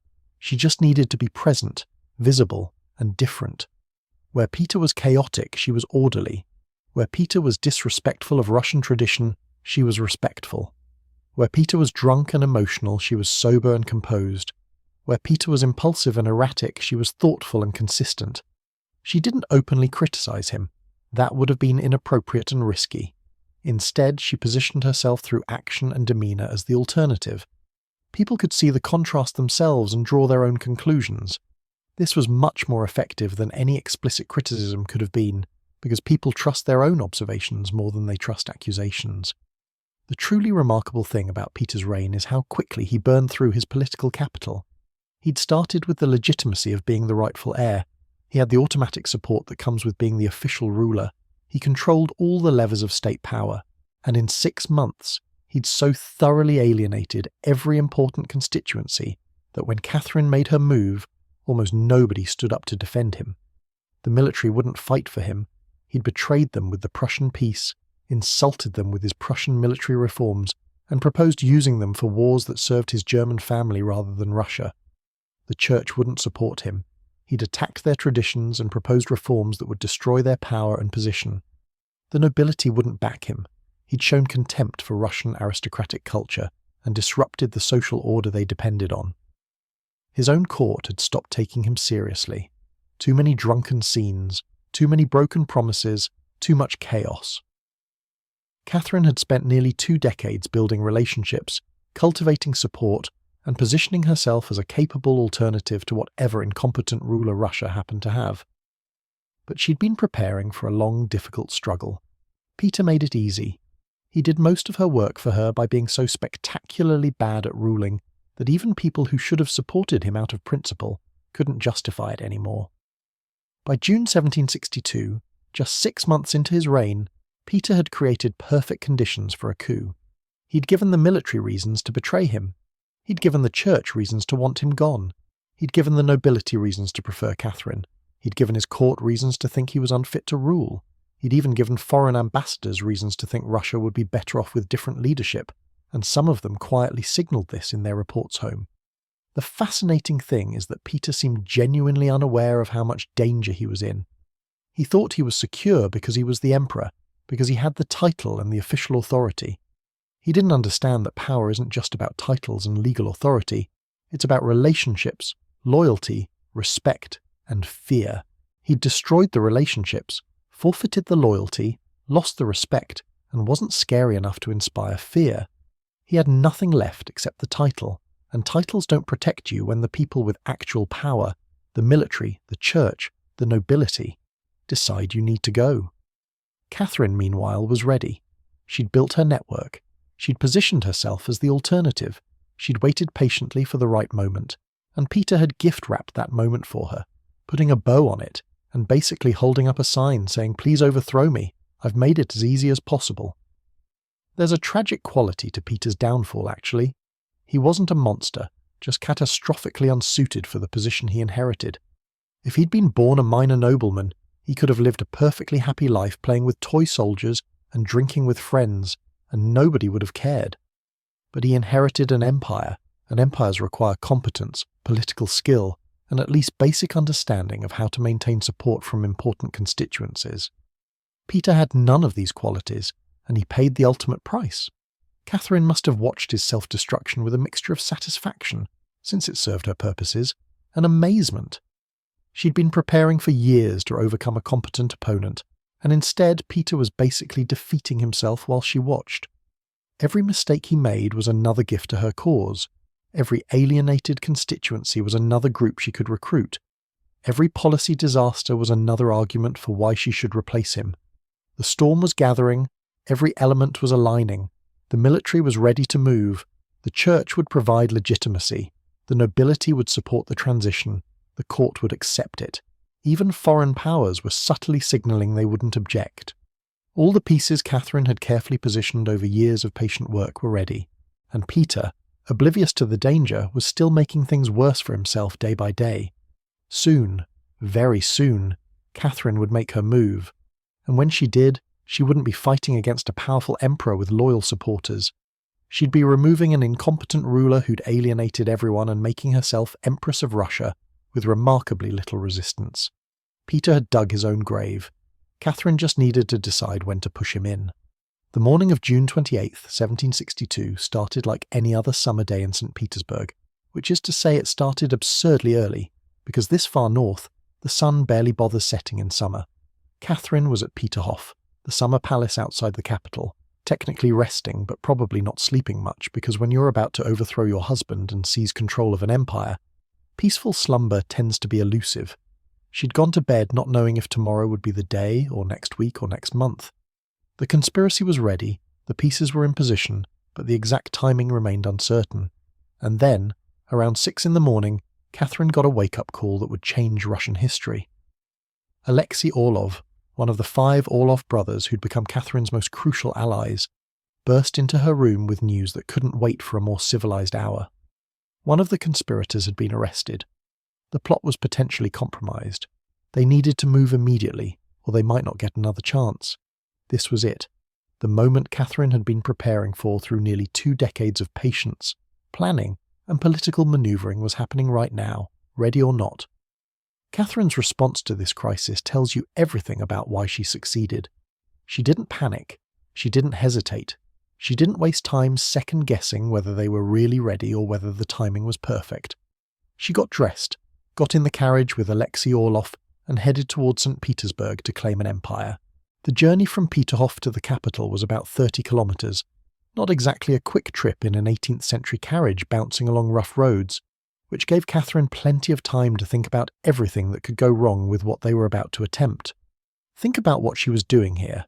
She was a German-born woman with no legal claim to the Russian throne, about to attempt overthrowing the legitimate emperor, her husband, based on nothing but personal relationships and the hope that people liked her better than him. If this failed, the best-case scenario was exile, worst case was execution. There was no middle ground, no nice try, better luck next time option. This was all or nothing, bet everything, point of no return territory. The first stop was the Izmailovsky Guards barracks, where Grigory Orlov had been working his magic for months. The Orlov brothers had essentially promised these soldiers that Catherine would be a better ruler than Peter, and now it was time to see if they'd actually follow through. Catherine's carriage pulled up to the barracks in the early morning light, and here's where things could have gone catastrophically wrong. If the soldiers had been loyal to Peter, or even just uncertain and hesitant, this coup would have ended before it started. Instead, what happened was something like a political miracle, or the payoff of years of careful relationship building, depending on how you want to look at it. A priest, because you always need religious legitimacy for these things, came out and blessed Catherine's cause. Soldiers started gathering, and instead of arresting her for treason, they started cheering. Officers who'd been carefully recruited over months and years stepped forward to declare their support. Within what couldn't have been more than an hour, the Izmailovsky regiment had effectively switched sides, proclaiming Catherine as their empress. One regiment down, several more to go. Catherine, showing either remarkable courage or a highly developed sense of drama, probably both, decided that the best way to win over more troops was to appear before them personally. So she did something that was either brilliant or insane. She put on a guards officer's uniform, not a dress uniform adapted for women, but an actual male officer's uniform, borrowed from one of the Orlovs because obviously she hadn't packed military drag for her summer vacation at Peterhof. The image of Catherine in a military uniform, riding a horse through St. Petersburg in the early morning, rallying troops to her cause, is one of the most iconic moments in Russian history. It was also a calculated piece of political theatre. She was visually aligning herself with the military, showing that she understood and respected military culture in a way Peter never had. She was also making herself visible, putting her physical presence at the centre of the coup rather than hiding behind intermediaries. This was personal leadership, and it worked. The Semyonovsky Regiment was next. This was another elite guards unit, and their support was crucial. Catherine rode to their barracks, and again, instead of resistance, she found enthusiastic support. Soldiers were lining up to swear allegiance to her, officers were pledging their loyalty, and the momentum was building. 2 major guards regiments had declared for Catherine, which meant she now had serious military force behind her. This wasn't just a conspiracy anymore. This was an actual military coup in progress. But Catherine wasn't done collecting support. She understood that military force alone wouldn't be enough for legitimacy. She needed the institutions of state to back her claim. So the triumphal procession continued through St. Petersburg, gathering supporters like a snowball rolling downhill, getting larger and more unstoppable with each revolution. Next stop, the Kazan Cathedral, one of St. Petersburg's most important churches. Here's where Catherine's years of cultivating relationships with the Orthodox clergy paid off. The priests and bishops didn't just accept her coup, they actively blessed it. The Archbishop of Novgorod, one of the most senior church officials, came out and essentially declared that God was on Catherine's side. They held a Te Deum, a service of thanksgiving, right there in the cathedral, with Catherine present in her military uniform, combining religious and military legitimacy in one powerful symbolic moment. The church's support was crucial because it gave Catherine's seizure of power a moral and spiritual dimension. This wasn't just a military coup, it was divinely sanctioned regime change. The Orthodox Church was saying that Peter's removal and Catherine's elevation was not just politically expedient but spiritually necessary. For a deeply religious population, this mattered enormously. Catherine wasn't just taking power, She was being given power by God's representatives on earth, or at least that's how the narrative was being constructed. From the cathedral, Catherine proceeded to the Winter Palace, the seat of imperial power in St. Petersburg. This was bold. She was literally occupying the physical centre of Russian government before Peter had even been formally deposed. But Catherine understood that in revolutions, perception matters as much as reality. If you act like you're already in charge, if you occupy the spaces of power confidently, people start treating you like you're in charge. The Senate, Russia's highest administrative body, was convened at the Winter Palace. These were the bureaucrats and administrators who actually ran the empire on a day-to-day basis. They could have refused to recognise Catherine, insisted on waiting for Peter's response, demanded legal procedures and proper succession protocols. Instead, they basically looked at the military force Catherine had assembled, considered Peter's 6 months of catastrophic rule, and decided that supporting Catherine was the smart move. The Senate formally proclaimed Catherine as Empress of Russia, giving her coup the veneer of administrative legitimacy to go with the military and religious support she'd already collected. The Holy Synod, the governing body of the Russian Orthodox Church, also formally recognised Catherine. Now she had military, administrative and religious institutions all backing her claim. This was a remarkably comprehensive seizure of legitimacy in just a few hours. Catherine had gone from being Peter's estranged wife at a summer palace to being the officially recognised Empress of Russia, backed by all the institutions that mattered, in less time than it takes most people to get through a workday. The nobility and courtiers, seeing which way the wind was blowing and remembering Peter's contemptuous treatment of Russian aristocratic culture, rapidly aligned themselves with Catherine. There was no organised resistance from the nobility. Why would there be? Catherine had spent years cultivating their support, and Peter had spent 6 months alienating them. The choice wasn't difficult. Meanwhile, Peter was at Oranienbaum, another palace outside St. Petersburg, apparently having a nice time and completely unaware that he'd just lost his empire. This gives you some sense of how disconnected from reality he'd become. A coup was happening in the capital, military units were defecting, institutions were pledging loyalty to his wife, and he had no idea because nobody had bothered to tell him, and he hadn't bothered to maintain any intelligence network that would inform him. When Peter finally found out what was happening, probably around midday, several hours into the coup, his response was characteristic: panic, confusion and indecision. He had some troops still nominally loyal to him at Oranienbaum, but he didn't really know what to do with them. Should he march on St. Petersburg? Should he flee? Should he try to negotiate? Peter couldn't decide, which meant he effectively did nothing, which was probably the worst possible choice. Some of Peter's advisors suggested fighting, but that would have required Peter to actually lead troops into battle against his wife, and he didn't have the courage, the support, or frankly the competence for that. Others suggested fleeing abroad, seeking asylum with his beloved Frederick the Great in Prussia, but Peter couldn't quite commit to that either. So he basically dithered at Oranienbaum, watching his options narrow by the hour as more and more of the empire declared for Catherine. Catherine, showing the decisiveness that Peter lacked, sent representatives to negotiate Peter's surrender. Note that she sent representatives. She didn't go herself, which was smart. Why risk a confrontation when you're winning? Peter, faced with overwhelming force and no good options, agreed to abdicate.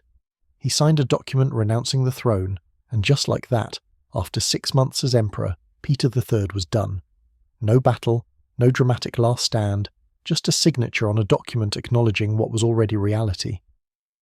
The abdication document is kind of fascinating because of how it was framed. Peter didn't just abdicate, he admitted his unfitness to rule Russia, acknowledged Catherine's superiority, and basically validated everything Catherine had been saying about why she should be in charge instead of him. Whether he actually believed all this or whether he was just signing whatever they put in front of him is unclear, but either way, Catherine got him to legitimise her coup with his own words. Peter was taken into custody, for his own protection, officially, though obviously it was also to prevent any potential counter-coup or rescue attempt. He was held at Ropshar, an estate outside St. Petersburg, under guard. And here's where things get dark and murky, because about a week later, Peter was dead. The official story was that Peter died of natural causes, specifically a severe bout of hemorrhoidal colic, which is 18th century medical speak for basically anything involving abdominal pain. The unofficial story, which most historians find more credible, is that Peter was murdered, probably by Alexei Orlov and some associates, possibly in a drunken scuffle that got out of hand, possibly as a deliberate assassination. Catherine's role in Peter's death remains one of history's unresolved questions. Did she order it? Did she tacitly approve it while maintaining deniability? Did the Orlovs act on their own initiative, figuring that a dead Peter was more convenient than a living one who could become a figurehead for opposition? We don't really know. What we do know is that Catherine publicly expressed grief over Peter's death, gave him a proper burial, and benefited enormously from not having to worry about him anymore. The timing was certainly convenient. As long as Peter lived, he was a potential rallying point for opposition. Some nobles might have decided they preferred the legitimate emperor, even if he was incompetent, to a usurper empress, even if she was capable. Some foreign powers might have supported Peter's restoration.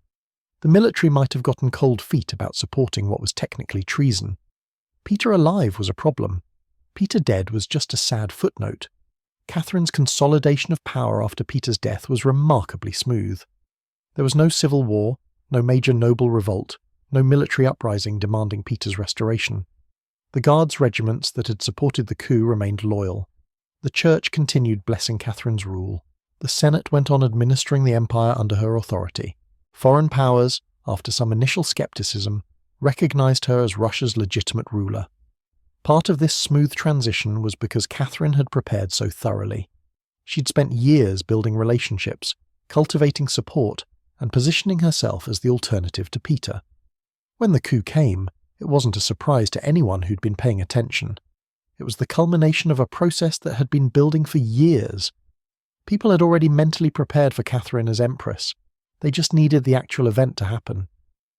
But part of it was also because Peter had been so spectacularly bad that even people who should have supported him out of principle couldn't justify it. The military remembered his betrayal over the Prussian peace. The Church remembered his attacks on orthodoxy. The nobility remembered his contempt for Russian culture. His court remembered his drunken chaos. There just wasn't any reservoir of support for Peter to draw on, no group willing to fight for his restoration. Catherine also moved quickly to establish the narrative of the coup. In her public statements and manifestos, she positioned the takeover not as personal ambition but as patriotic necessity. Peter had been leading Russia to ruin through his incompetence and his pro-Prussian policies. She had reluctantly taken power to save the empire from disaster. The coup wasn't betrayal, it was rescue. Whether anyone fully believed this narrative is debatable, but it gave people a framework for accepting what had happened that didn't require them to think of themselves as supporting treason. The international dimension of the coup was also handled skillfully. Foreign ambassadors were assured that Russia's international commitments would be honoured, that Catherine was a reliable partner, that the change in leadership would mean stability rather than chaos. Some European courts were scandalised by the coup. Overthrowing your husband wasn't exactly approved behaviour, even in the rough-and-tumble world of 18th century politics. But Catherine's reputation as an educated philosophical thinker helped here. This wasn't some random violent usurper. This was someone European intellectuals had been corresponding with, someone who seemed to share Enlightenment values. Catherine also quickly made clear that she intended to rule in her own right, not as a regent for her son Paul. Paul was only 8 years old, so regency would have been the obvious option. Catherine governs until Paul comes of age, then hands power over to him. But Catherine had no intention of being temporary. She declared herself empress in her own right, pushed Paul's eventual succession off into an indefinite future, and made clear she was there to stay. This was controversial. Legally, Paul had a stronger claim to the throne than Catherine did. He was Peter's son, even if Peter probably wasn't his biological father, and Russian succession law favoured male heirs. But Catherine had the power, the support, and the momentum. She'd just successfully overthrown an emperor. She wasn't about to voluntarily limit her own authority for the sake of legal niceties. Paul would have to wait, and as it turned out, he'd have to wait a very long time. The speed of the coup is worth emphasising because it speaks to how thoroughly Catherine had prepared. From the early morning wake-up call to Peter's abdication took less than a day. From abdication to complete control of the empire took maybe a week, and that's including travel time and the logistics of getting messages around a pre-telegraph world. This wasn't a prolonged civil war or a messy struggle for power. It was a swift, almost surgical transfer of authority from someone who'd lost all support to someone who'd spent years building it. Compare this to most coups and revolutions, which tend to be chaotic, violent, prolonged affairs with uncertain outcomes. Catherine's coup was remarkably clean. There was no battle, no siege of the capital, no massacres of supporters of the old regime. One day Peter was emperor, the next day Catherine was empress. It happened so smoothly that it almost didn't feel like a revolution, more like a correction, like Russia had temporarily had the wrong person in charge and had now fixed the problem. This smoothness wasn't an accident or luck. It was the result of Catherine's preparation meeting Peter's comprehensive failure. She'd built a coalition broad enough and strong enough that when she moved, resistance collapsed. He'd alienated everyone so thoroughly that when he fell, nobody caught him. The combination meant the coup succeeded with minimal violence and disruption, which helped Catherine's long-term legitimacy because she could point to the peaceful transition as evidence that her takeover had been necessary and welcomed. The coup also established patterns that would define Catherine's reign. She'd shown she was willing to take decisive action when necessary, even extremely risky action. She'd demonstrated political skill in building and maintaining a coalition. She'd proven she could combine different types of legitimacy: military force, religious blessing, institutional recognition, popular support, into a stable base of power. And she'd shown she was willing to bend or break rules when necessary to achieve her goals. But the coup also created problems that would haunt Catherine. The violence of how she'd taken power, especially Peter's convenient death, cast a shadow over her legitimacy. She was a usurper, and no amount of institutional recognition could completely erase that fact. Foreign powers would sometimes use her illegitimate seizure of power as leverage in negotiations. Russian nobles would remember that Catherine had shown you could overthrow a legitimate ruler if you had enough support, which made her own position potentially vulnerable to the same treatment. Catherine also owed debts to the people who'd made the coup possible, particularly the Orloff brothers and other guards officers who'd provided the military muscle. These people would expect rewards, influence, and positions of power. Managing these relationships while maintaining her own authority would be an ongoing challenge. She couldn't alienate her key supporters, but she also couldn't let them think they controlled her or could make demands based on their role in bringing her to power. The relationship with Grigory Orlov specifically became complicated. He was her lover, the father of her child, and the key figure in the military conspiracy that had made her empress. That gave him enormous influence and created expectations about his future role. Catherine would eventually need to navigate moving away from this relationship without alienating the military support it represented, a delicate political and personal balancing act. But on June 28, 1762, and in the immediate aftermath, these were problems for the future. In the present, Catherine had accomplished something extraordinary. A German-born princess with no legal claim to the Russian throne had, through intelligence, patience, political skill, and carefully built relationships, made herself empress of the largest empire in Europe. She'd done it without a major battle, without massive bloodshed, and with the support of every institution that mattered. The 33-year-old woman who'd arrived in Russia as an awkward 14-year-old was now the most powerful person in one of the world's great powers. The girl who'd studied Russian until she collapsed from exhaustion was now fluent enough to issue imperial decrees. The young wife who'd been humiliated by her husband at court functions was now the absolute ruler who'd deposed him. The avid reader who'd spent years in the library studying Enlightenment philosophy was now in position to try implementing some of those ideas in practice. Catherine II, she was officially Catherine I actually, but history remembers her as Catherine II, or more commonly Catherine the Great, had seized power. Now came the harder part, keeping it, using it, and trying to govern one of the world's most complex empires while navigating the gap between her Enlightenment ideals and Russian political reality. The coup had been the culmination of years of preparation. Her reign would be the test of whether all that preparation had actually equipped her for the job, but she'd made it. Against enormous odds, with incredible risk, through a combination of careful planning and bold action at the crucial moment Catherine had taken the throne. Not bad for a minor German princess who nobody had expected to amount to anything. Not bad at all. So Catherine had seized power through a brilliantly executed coup, secured her position by eliminating Peter, and now controlled the largest empire in Europe. Most rulers at this point would have focused on enjoying their new power, building palaces, throwing parties, and generally living it up as absolute monarchs. Catherine had bigger plans, She'd spent nearly 2 decades reading Enlightenment philosophy, corresponding with Europe's greatest minds, and imagining how those ideas could transform Russia. Now she actually had the power to try implementing them. This should be good, right? Well, as it turns out, there's a pretty significant gap between reading about enlightened governance in a library and actually trying to implement it in a vast empire where millions of people are enslaved and the entire social structure depends on maintaining extreme inequality. But Catherine was going to try anyway, because she was nothing if not ambitious. Within the first few years of her reign, she launched what amounted to one of the most fascinating political experiments of the 18th century, an attempt to reconcile Enlightenment ideals about human rights, rational law, and participatory governance with the reality of Russian autocracy. Spoiler alert, it didn't go quite as planned, but the attempt itself tells us a lot about both Catherine's genuine ideals and her practical limitations. The centerpiece of Catherine's enlightened reform program was something called the nakaz, which translates to instruction in English, though that makes it sound more boring than it actually was. Catherine spent 2 years writing this document, from 1765 to 1767, and she didn't just dash it off between other activities. She worked on it seriously, revising it constantly, testing ideas, and creating what she hoped would be a philosophical and legal framework for reforming Russian governance.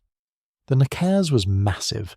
We're talking about 526 articles in the final version that was actually published, though Catherine had written even more that got cut. To put this in perspective, this wasn't a brief set of guidelines or a short policy statement. This was a comprehensive political treatise about how Russia should be governed, covering everything from the nature of sovereignty to criminal justice procedures to economic policy to educational philosophy. Catherine was basically trying to write the Russian equivalent of Enlightenment political theory, except instead of being a philosopher writing from the safety of a study, she was an empress who theoretically had the power to implement these ideas. The content of the nakaz was genuinely radical for its time and place. Catherine proclaimed that all citizens should be equal before the law, which sounds obvious now but was revolutionary in a society where your legal rights depended almost entirely on what social class you were born into. She argued against torture as a means of investigation, saying it was both cruel and unreliable. Again, sounds reasonable to us, but Russia's legal system at the time used torture routinely. She advocated for proportional punishment, where the penalty should fit the crime rather than being arbitrarily harsh. She even suggested that the purpose of law should be to promote human happiness and welfare, not just to maintain order through fear. Catherine lifted a lot of this material directly from her favourite Enlightenment authors.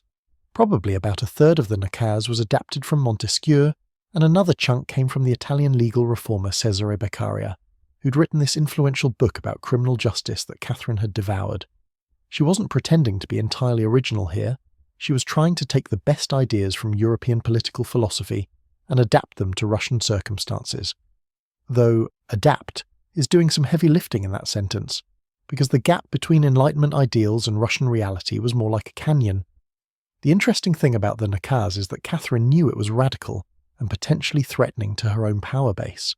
Before publishing it, she showed drafts to some of her advisors to get their reactions. The responses were apparently so alarmed, advisors basically telling her that these ideas would undermine the entire social order, that Catherine cut out the most radical sections.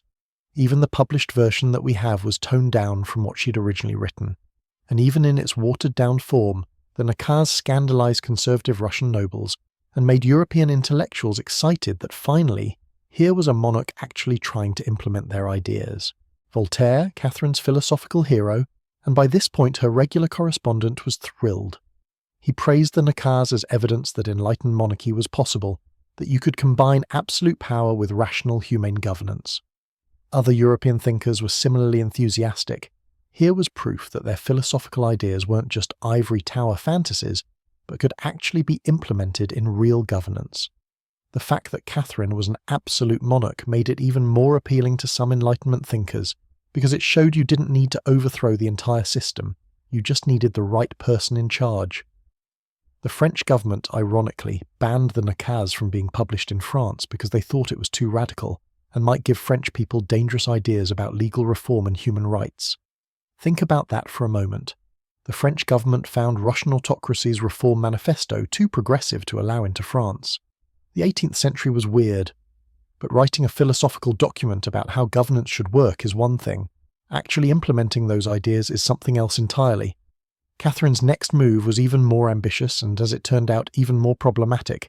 She decided to convene something called the Legislative Commission, which would be a gathering of representatives from across Russia to discuss the country's problems and help create new laws based on the principles outlined in the nakaz. This was an extraordinary idea. Catherine was proposing to bring together representatives from different social classes, ethnic groups, and regions of the empire: nobles, merchants, state peasants, Cossacks, various non-Russian ethnic minorities, and have them deliberate about Russia's laws and governance. Nothing like this had ever been attempted in Russia before. The closest parallel would be something like the Estates General in France, except that body hadn't met in over 150 years at this point, and when it finally did meet in 1789, it would trigger the French Revolution. Catherine apparently didn't consider this potential downside. The logistics of assembling the Legislative Commission were complicated, to put it mildly. Russia was enormous, stretching from Poland to the Pacific, from the Arctic to the frontiers with the Ottoman Empire and Persia. Communications were slow, travel was difficult, and many regions had no tradition of representative selection. But Catherine pushed forward, and in 1767 deputies started arriving in Moscow for the commission sessions. The final composition of the commission was 564 deputies, which was a substantial gathering by any measure. The breakdown tells you something about Russian society, and also about the limits of Catherine's inclusiveness. There were deputies representing the nobility, which made sense since they were the ruling class. There were deputies from various town councils representing merchants and urban populations. There were deputies representing state peasants who belonged to the government rather than private landowners, which gave them slightly higher status than privately owned serfs. There were deputies from Cossack communities, from various non-Russian ethnic groups, from government institutions. Notice who wasn't represented: private serfs, who made up the majority of Russia's population. The people who were actually at the bottom of Russian society, who had no legal rights, and were literally owned as property by noble landowners, got no representation in this grand experiment in participatory governance. This wasn't an oversight. It was a deliberate exclusion, because including serfs would have threatened the entire social structure that Catherine's power base depended on. We'll come back to this problem. Catherine wrote instructions for the deputies that were remarkably open for an autocratic system. She told them to come prepared to discuss freely what was wrong with Russia and what needed to be changed.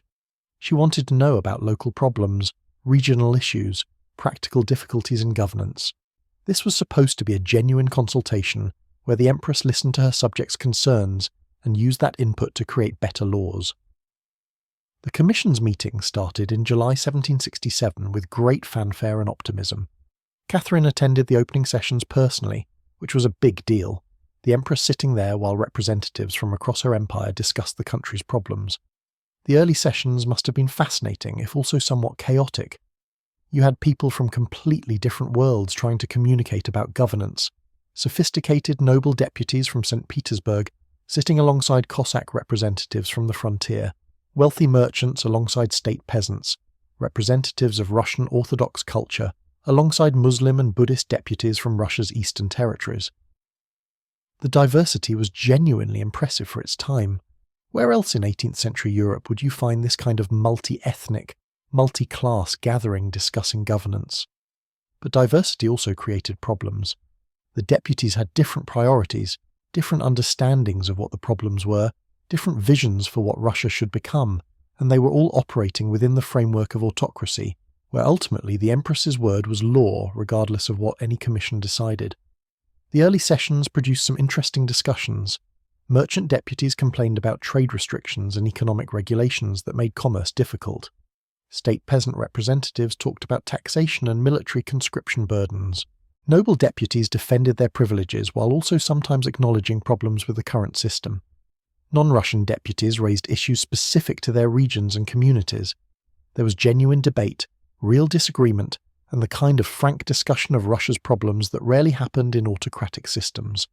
Catherine, to her credit, didn't immediately shut down criticism or punish people for pointing out flaws in Russian governance. She seemed genuinely interested in hearing different perspectives, at least initially. The nakaz was distributed to all deputies, and they were encouraged to discuss how its principles could be implemented.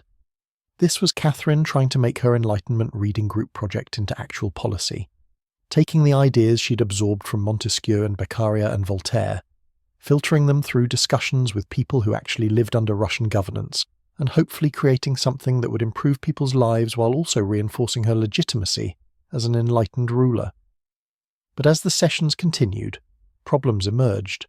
The most fundamental problem was the question nobody wanted to explicitly address: serfdom. Russia's entire economy and social structure were built on the institution of serfdom. Millions of people who were legally owned by landowners, who could be bought and sold, who had essentially no rights, who were bound to the land and required to work for their owners. This was slavery in everything but name, and it was the foundation of the nobility's wealth and power. Several deputies, particularly some of the more progressive nobles and various non-noble representatives, tried to raise the issue of serfdom. Some suggested that maybe the treatment of serfs should be regulated, that maybe there should be some limits on what landowners could do to people they owned. Others went further and questioned whether serfdom itself was compatible with the Enlightenment principles Catherine claimed to support. After all, how do you reconcile all citizens are equal before the law with a system where millions of people aren't citizens at all but property? The noble deputies, unsurprisingly, were not enthusiastic about this line of discussion. They defended serfdom as necessary for agricultural production, claimed that Russian peasants weren't ready for freedom, argued that questioning serfdom was dangerous and radical. The debate got heated. Some nobles threatened to leave the commission if serfdom was seriously questioned, and Catherine, watching this unfold, had to make a choice about how far she was willing to push her Enlightenment principles. She chose pragmatism over principle. Catherine made it clear that fundamental questions about serfdom were off the table. The commission could discuss lots of things: legal procedures, commercial regulations, local governance, but they couldn't threaten the basic social structure that her power depended on.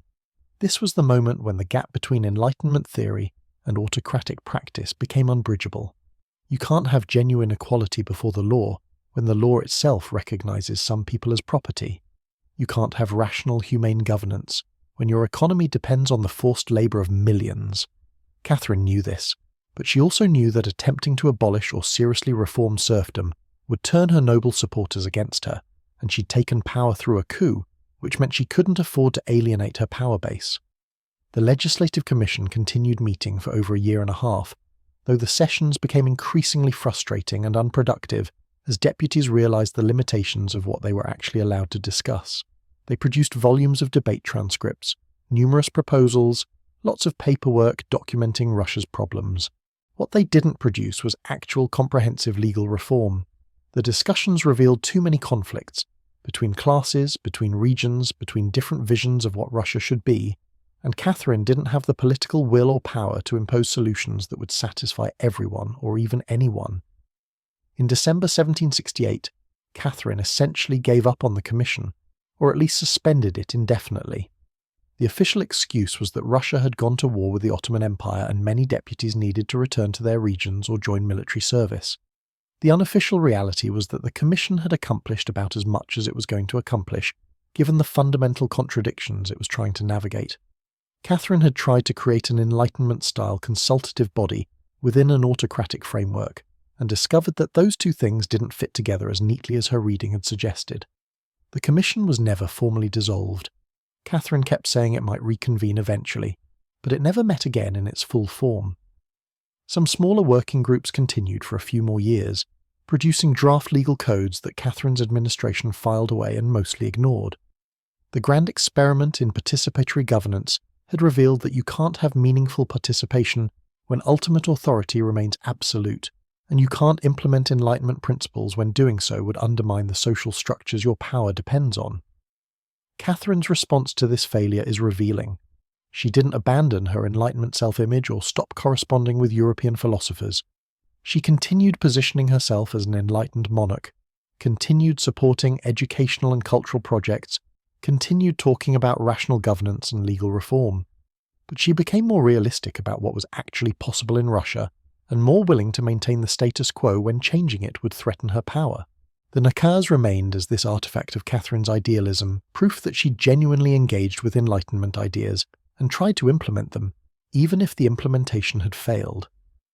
European intellectuals continued to praise it as a remarkable document, evidence that Enlightenment philosophy could influence actual governance. The fact that very little of it was actually implemented in Russian law was something everyone politely didn't emphasize too much. Some reforms did come out of this period, though they were much more limited than Catherine's initial ambitions. There were some improvements to legal procedures, some rationalization of local administration, some attempts to make the legal system less arbitrary and more predictable. These weren't nothing. For ordinary Russians dealing with courts and officials, some of these changes probably made life marginally better. But they were far from the comprehensive legal transformation based on Enlightenment principles that Catherine had envisioned. The experience also taught Catherine some hard lessons about the limits of enlightened absolutism. She discovered that being an absolute monarch didn't mean you could do whatever you wanted. It meant you could do whatever your power base would tolerate. The nobility, the church, the military, these weren't just institutions she commanded. They were constituencies she had to keep satisfied. If she pushed too hard for reforms they opposed, she risked the same fate she'd inflicted on Peter. The coup that brought her to power was a reminder that Russian rulers who lost the support of key constituencies could be removed. Catherine also learned something about the gap between being an intellectual who reads about governance and being a ruler who actually has to make it work. In books, in correspondence with philosophers, everything seemed possible. Rational laws, humane governance, enlightened reform. In practice, everything was complicated by existing structures, competing interests, limited resources, and the sheer difficulty of governing a massive, diverse empire with poor communications and a tiny administrative apparatus. The Legislative Commission experiment did have some lasting impacts, even if they weren't what Catherine intended. The very fact that it happened, that representatives from across Russia had gathered to discuss governance, that different classes and ethnic groups had interacted, that problems had been openly debated, created a precedent. It showed that Russian governance could include some element of consultation, that the autocrat didn't have to make every decision in isolation. Future Russian reformers would look back at Catherine's commission as evidence that participatory governance was at least conceivable in Russia, even if this particular attempt had failed. The commission also produced extensive documentation about Russian society. The debates, the proposals, the descriptions of local conditions that deputies had provided. This became a valuable resource for understanding Russia in the 1760s, showing what different regions and classes were concerned about, what they thought needed fixing, how they understood their relationship to the imperial system. Historians love the Legislative Commission because even though it failed politically, it succeeded as a massive exercise in collecting information about Russian society. For Catherine personally, the experience shaped her approach for the rest of her reign. She remained committed to Enlightenment ideas in principle. She kept reading, kept corresponding with philosophers, kept thinking of herself as a rational, progressive ruler. But she became more pragmatic about implementation, more willing to compromise principles for stability, more focused on consolidating power than on transforming society. The idealistic phase of her reign, where she genuinely thought she might reconcile autocracy with Enlightenment values, was essentially over by 1770. But Catherine didn't want to admit this, to herself or to Europe. She continued the performance of being an enlightened despot, continued positioning herself as a philosopher on the throne, continued collecting praise from European intellectuals who liked the idea of an Enlightenment-friendly autocrat, even if the reality was more complicated. The nakaz remained on display as evidence of her progressive thinking, even as Russian reality remained stubbornly unprogressive. The fascinating thing is that Catherine probably wasn't entirely cynical about this. She seems to have genuinely believed in many Enlightenment principles, genuinely wanted to improve Russian governance, genuinely saw herself as bringing rational, humane rule to Russia. But she also wanted to maintain absolute power, protect the privileges of her noble supporters, avoid anything that might destabilize her position. These goals were fundamentally in tension, and when push came to shove, Catherine chose power over principle. This doesn't make her a hypocrite exactly, it makes her a politician. She was trying to navigate between competing values and interests, using whatever ideological frameworks were useful, while abandoning them when they became inconvenient. The Enlightenment gave her a language for legitimizing her rule that was different from traditional divine right monarchy. It made her seem progressive and rational, rather than just another autocrat. And in a world where European opinion mattered for international diplomacy, this reputation was valuable. But it also created a gap between image and reality that would define Catherine's reign. She was the empress who wrote about equality while expanding serfdom, who discussed human rights while ruling absolutely, who corresponded with philosophers about freedom while imprisoning critics, who proclaimed enlightened principles while governing through traditional autocratic methods. This contradiction was sustainable because Catherine was skilled at managing it, because European intellectuals wanted to believe in enlightened absolutism, and because most Russians never read the Nakaz or heard about the Legislative Commission. The enlightened despotism experiment was over, though the enlightened despotism branding continued. Catherine had learned that transforming Russia according to Enlightenment principles was impossible without threatening her own power, so she settled for maintaining power while talking about principles. It wasn't the outcome she'd envisioned when she'd spent all those years in the library reading Montesquieu and dreaming about how she'd govern Russia differently. But it was the outcome that reality, with all its messy complications and competing interests, had forced on her. The next phase of Catherine's reign would be defined less by idealistic reform attempts and more by practical power politics, expanding the empire, managing conflicts, navigating crises. The Enlightenment ideas didn't disappear. They remained part of Catherine's self-image and her international reputation, but they'd been tested against Russian reality and found wanting, or at least found to be incompatible with maintaining autocratic power. Catherine chose power. Most rulers in her position would have made the same choice, but most rulers hadn't spent years positioning themselves as enlightened philosophers who would govern differently, so the gap between promise and reality wasn't quite so obvious. Catherine had spent the late 1760s and early 1770s settling into her role as empress, managing wars with the Ottoman Empire, dealing with the usual court intrigues, and generally doing the work of running a massive empire. The enlightened reform phase had cooled off after the Legislative Commission fizzled out, but Catherine still maintained her intellectual reputation, still corresponded with European philosophers, still thought of herself as a rational, progressive ruler, trying to improve Russia within the constraints of political reality. And then 1773 happened, and Catherine got a very harsh lesson in exactly what those constraints were. In September 1773, a Cossack named Yemelyan Pugachev appeared in the Ural region claiming to be Emperor Peter III. Catherine's dead husband, who'd been conveniently murdered about 11 years earlier. Now, you might think that claiming to be someone who everyone knew was dead and buried would be a hard sell. But 18th century Russia had a long tradition of pretenders, people who claimed to be dead tsars or lost heirs, and under the right circumstances people were willing to believe, or at least willing to pretend they believed because it gave them an excuse to rebel. Pugachev's timing was perfect in the worst possible way for Catherine. The Ural and Volga regions were full of discontent. You had factory workers in the mines and foundries who were basically industrial serfs working in brutal conditions.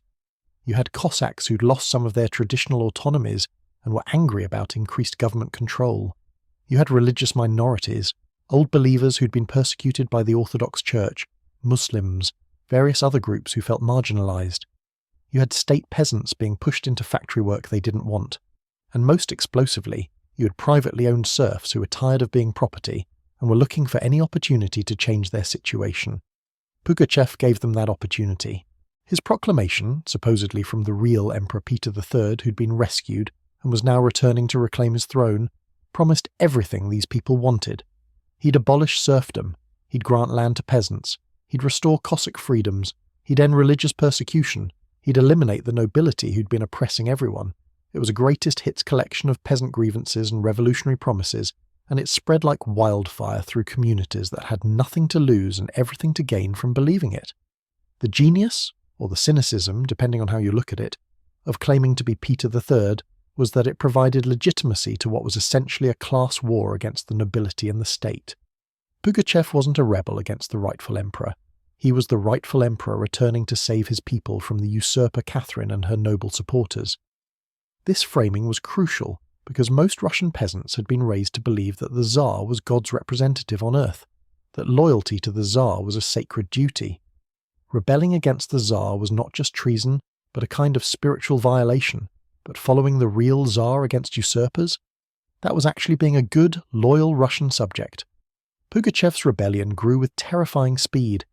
Within weeks, he had thousands of followers. Within months, he controlled significant territory in the Urals and along the Volga River. His army, if you can call it that, it was more like a massive mobile peasant uprising with some military structure, captured fortified towns, defeated government troops, and spread chaos across southeastern Russia. What made this particularly alarming for Catherine and the nobility was the nature of the violence.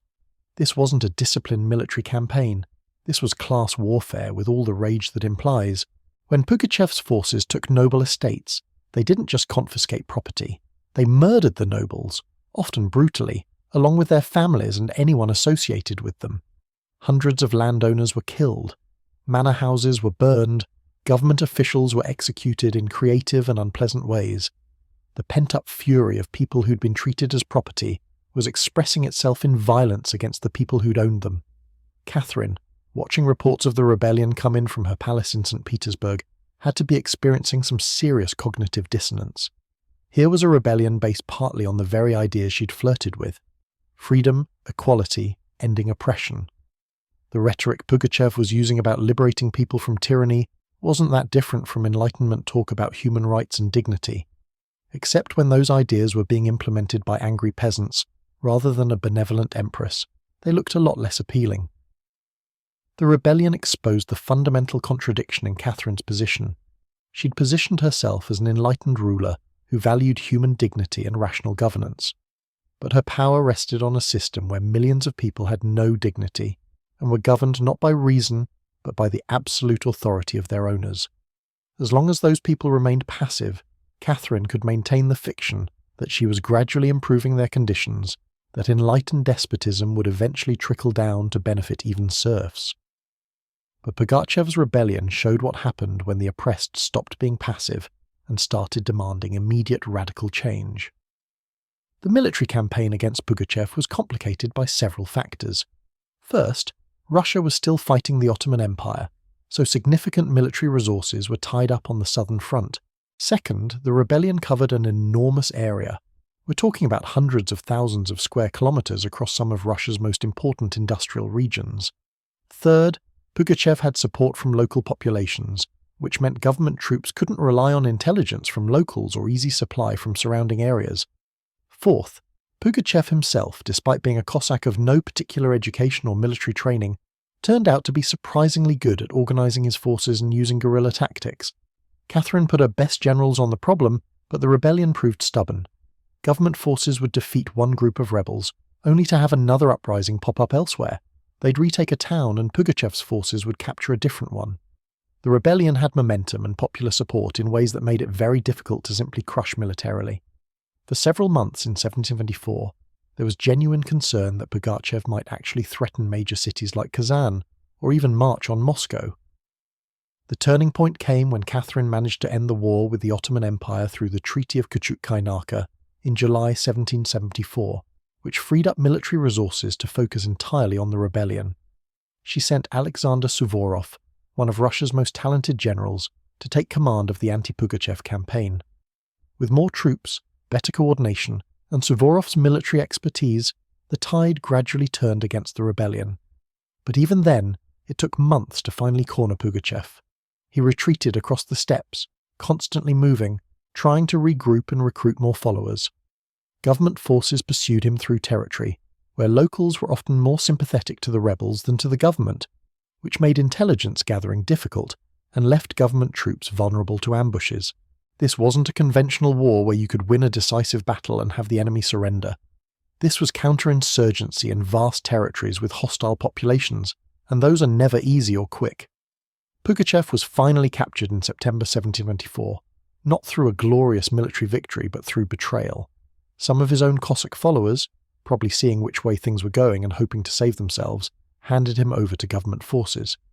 This kind of betrayal was common in these situations. Rebels who'd supported Pugachev enthusiastically when it looked like he might win suddenly remembered their loyalty to the Empress once it became clear he'd lose. The aftermath of the rebellion was brutal. Catherine, who'd written eloquently about humane punishment and proportional justice in her nakaz, presided over a campaign of repression that was neither humane nor proportional. Thousands of rebels were executed, often in deliberately horrific ways designed to terrorize others. Villages that had supported Pugachev were destroyed. Whole regions were subjected to punitive expeditions that made sure everyone understood the cost of rebellion. Pugachev himself was brought to Moscow in a cage. literally an iron cage on a cart, displayed like a captured animal, and executed in January 1775. The execution was public and deliberately brutal, designed to send a message about what happened to people who challenged imperial authority. They executed him using quartering, which is exactly as awful as it sounds, though supposedly the executioner mercifully beheaded him first, rather than letting him experience the full horror of being pulled apart by horses. Either way, it was a far cry from the enlightened, humane legal system Catherine had written about. The rebellion had lasted about a year and a half, from September 1773 to September 1774, with several more months of mopping up operations and repression afterward.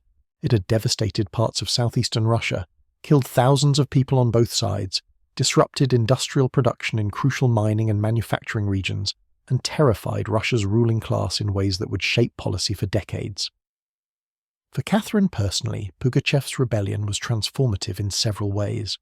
First, it made her realize that Russia was sitting on a powder keg of popular discontent, and that powder keg was largely fueled by the very institution, serfdom, that she'd avoided seriously reforming during the Legislative Commission. The rebellion had shown what could happen if that discontent found leadership and organization. Millions of people who had nothing to lose might be willing to burn down the entire social structure if given the opportunity. Second, it demonstrated the limits of enlightened gradualism. Catherine had thought she could slowly, carefully reform Russia while maintaining stability and her own power. Pugachev showed that the oppressed weren't necessarily willing to wait for gradual improvement. They wanted immediate change, and if the system wouldn't provide it, they'd try to destroy the system. This put Catherine in an impossible position. She couldn't implement the kind of radical reforms that might address the underlying grievances without threatening her own power base. But not implementing those reforms meant the threat of future rebellions remained. Third, and most importantly for understanding Catherine's evolution as a ruler, the rebellion killed whatever remained of her Enlightenment idealism. Before Pugachev, Catherine could maintain some belief that enlightened principles and Russian autocracy were compatible, that she could gradually improve things while maintaining control. After Pugachev, she understood viscerally that her power depended on maintaining the very system of oppression that her Enlightenment reading had taught her was wrong. The shift in Catherine's policies after 1775 was stark. Instead of cautiously exploring reforms to serfdom, she expanded noble control over serfs. She granted nobles more legal authority over their human property, making it easier to punish serfs and harder for serfs to appeal to state authority. She gave nobles ownership of state peasants in various regions, effectively expanding the number of people living in bondage. The trend of her reign went from tentative liberalization to active reinforcement of the existing social hierarchy. Catherine also became much more focused on control and surveillance. The rebellion had shown how quickly local discontent could explode into a major uprising if it found leadership. So Catherine worked to prevent that leadership from emerging. She strengthened local administration, put more troops in potentially restive regions, developed better intelligence networks to detect discontent before it organized into rebellion.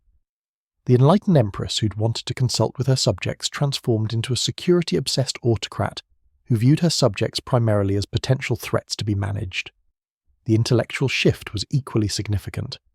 Catherine's correspondence with European philosophers became more defensive after Pugachev.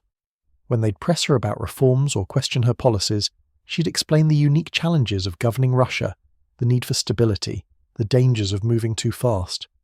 The enthusiasm for implementing Enlightenment ideas that had characterized her early reign gave way to arguments about why those ideas couldn't be implemented in Russian conditions. She was developing the justifications for enlightened despotism without the Enlightenment part, autocracy as necessary for order rather than as a vehicle for progressive reform. Voltaire, Catherine's longtime correspondent and admirer, had died in 1778, which was probably convenient for Catherine. She didn't have to explain to her philosophical hero why she was implementing policies that contradicted everything she'd written in the Nakaz. His successor in Catherine's correspondence network, Denis Diderot, was more critical and questioning, and Catherine found his probing questions about Russian governance increasingly annoying. The gap between her Enlightenment reputation and her actual policies was becoming harder to maintain. The really interesting psychological question is how Catherine reconciled this contradiction internally. Did she feel like she was betraying her principles? Did she rationalize that maintaining stability justified compromising on freedom? Did she convince herself that she was still doing the best possible given the constraints she faced?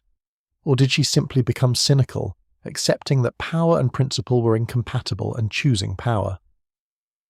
Based on her writings and actions, it seems like Catherine developed a kind of pragmatic cynicism that allowed her to hold contradictory positions simultaneously.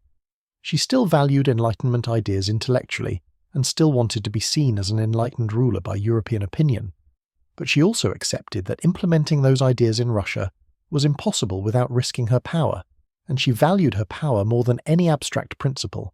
She'd perform enlightenment for European audiences while governing Russia through traditional autocratic methods.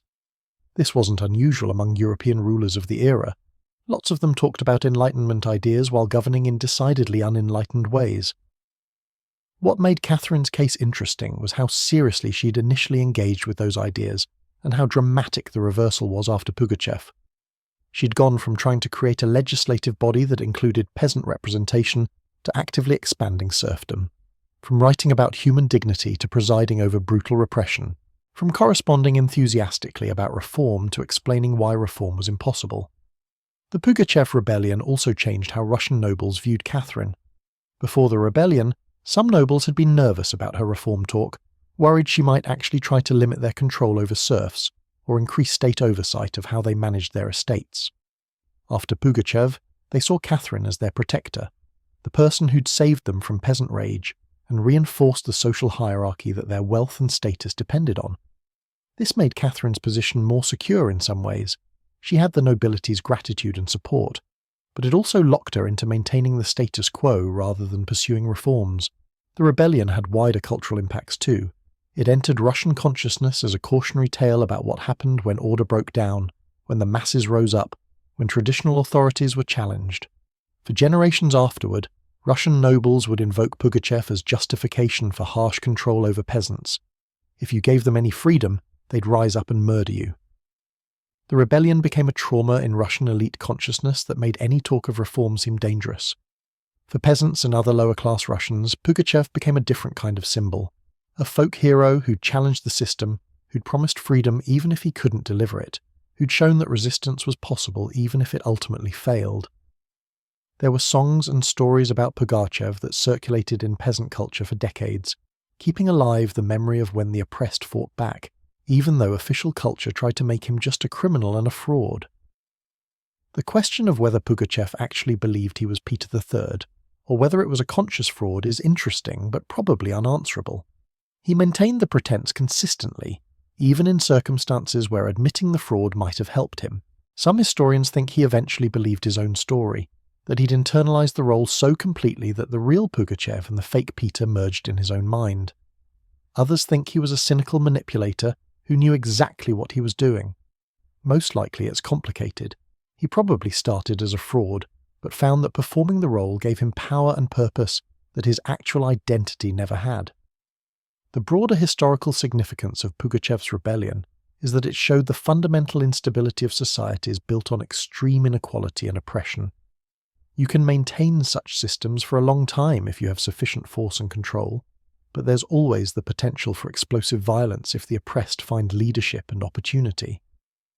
Catherine learned this lesson well, maybe too well, because her response was to double down on control rather than address underlying grievances, which just set Russia up for future rebellions and eventually revolution. The rebellion also marked the real end of Catherine's Enlightenment phase.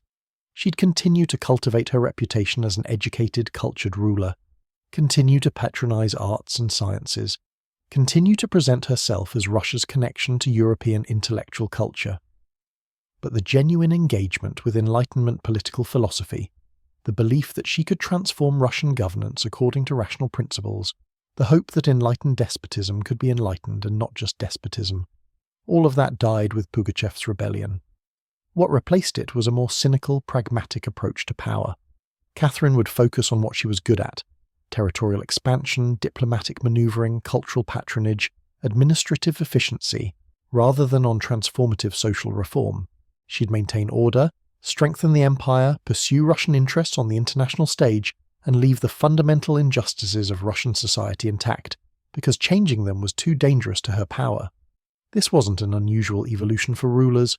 Lots of them start idealistic and become cynical when reality proves more complicated than their ideals suggested. Catherine just had further to fall because she'd started with more genuine intellectual engagement, with ideas about justice and human dignity. The gap between what the Nakaz promised and what Catherine's post-Pugachev policies delivered was vast, and while Catherine could explain it to herself as necessary pragmatism, it was still a betrayal of the principles she'd once claimed to value. The fascinating thing is that Catherine's international reputation survived this transition relatively intact. European intellectuals who'd praised her enlightened policies mostly didn't know or didn't emphasize how much she'd reversed course after Pugachev. She remained Catherine the Great in European imagination, the philosopher queen who'd brought enlightenment to Russia, even though by the 1780s she was governing in ways that would have horrified her younger self. This was partly because Catherine was skilled at managing her image, partly because European intellectuals wanted to believe in enlightened monarchy and weren't too picky about reality, and partly because information flow was slow and filtered. What reached Europe were Catherine's public pronouncements and official policies, not the brutal realities of serfdom or the repression of dissent. Catherine could maintain her Enlightenment brand while governing as a traditional autocrat, because most of her European admirers never saw the contradiction. But Catherine saw it. She knew the gap between her ideals and her actions, between the principles she'd written in the Nakaz and the policies she was implementing.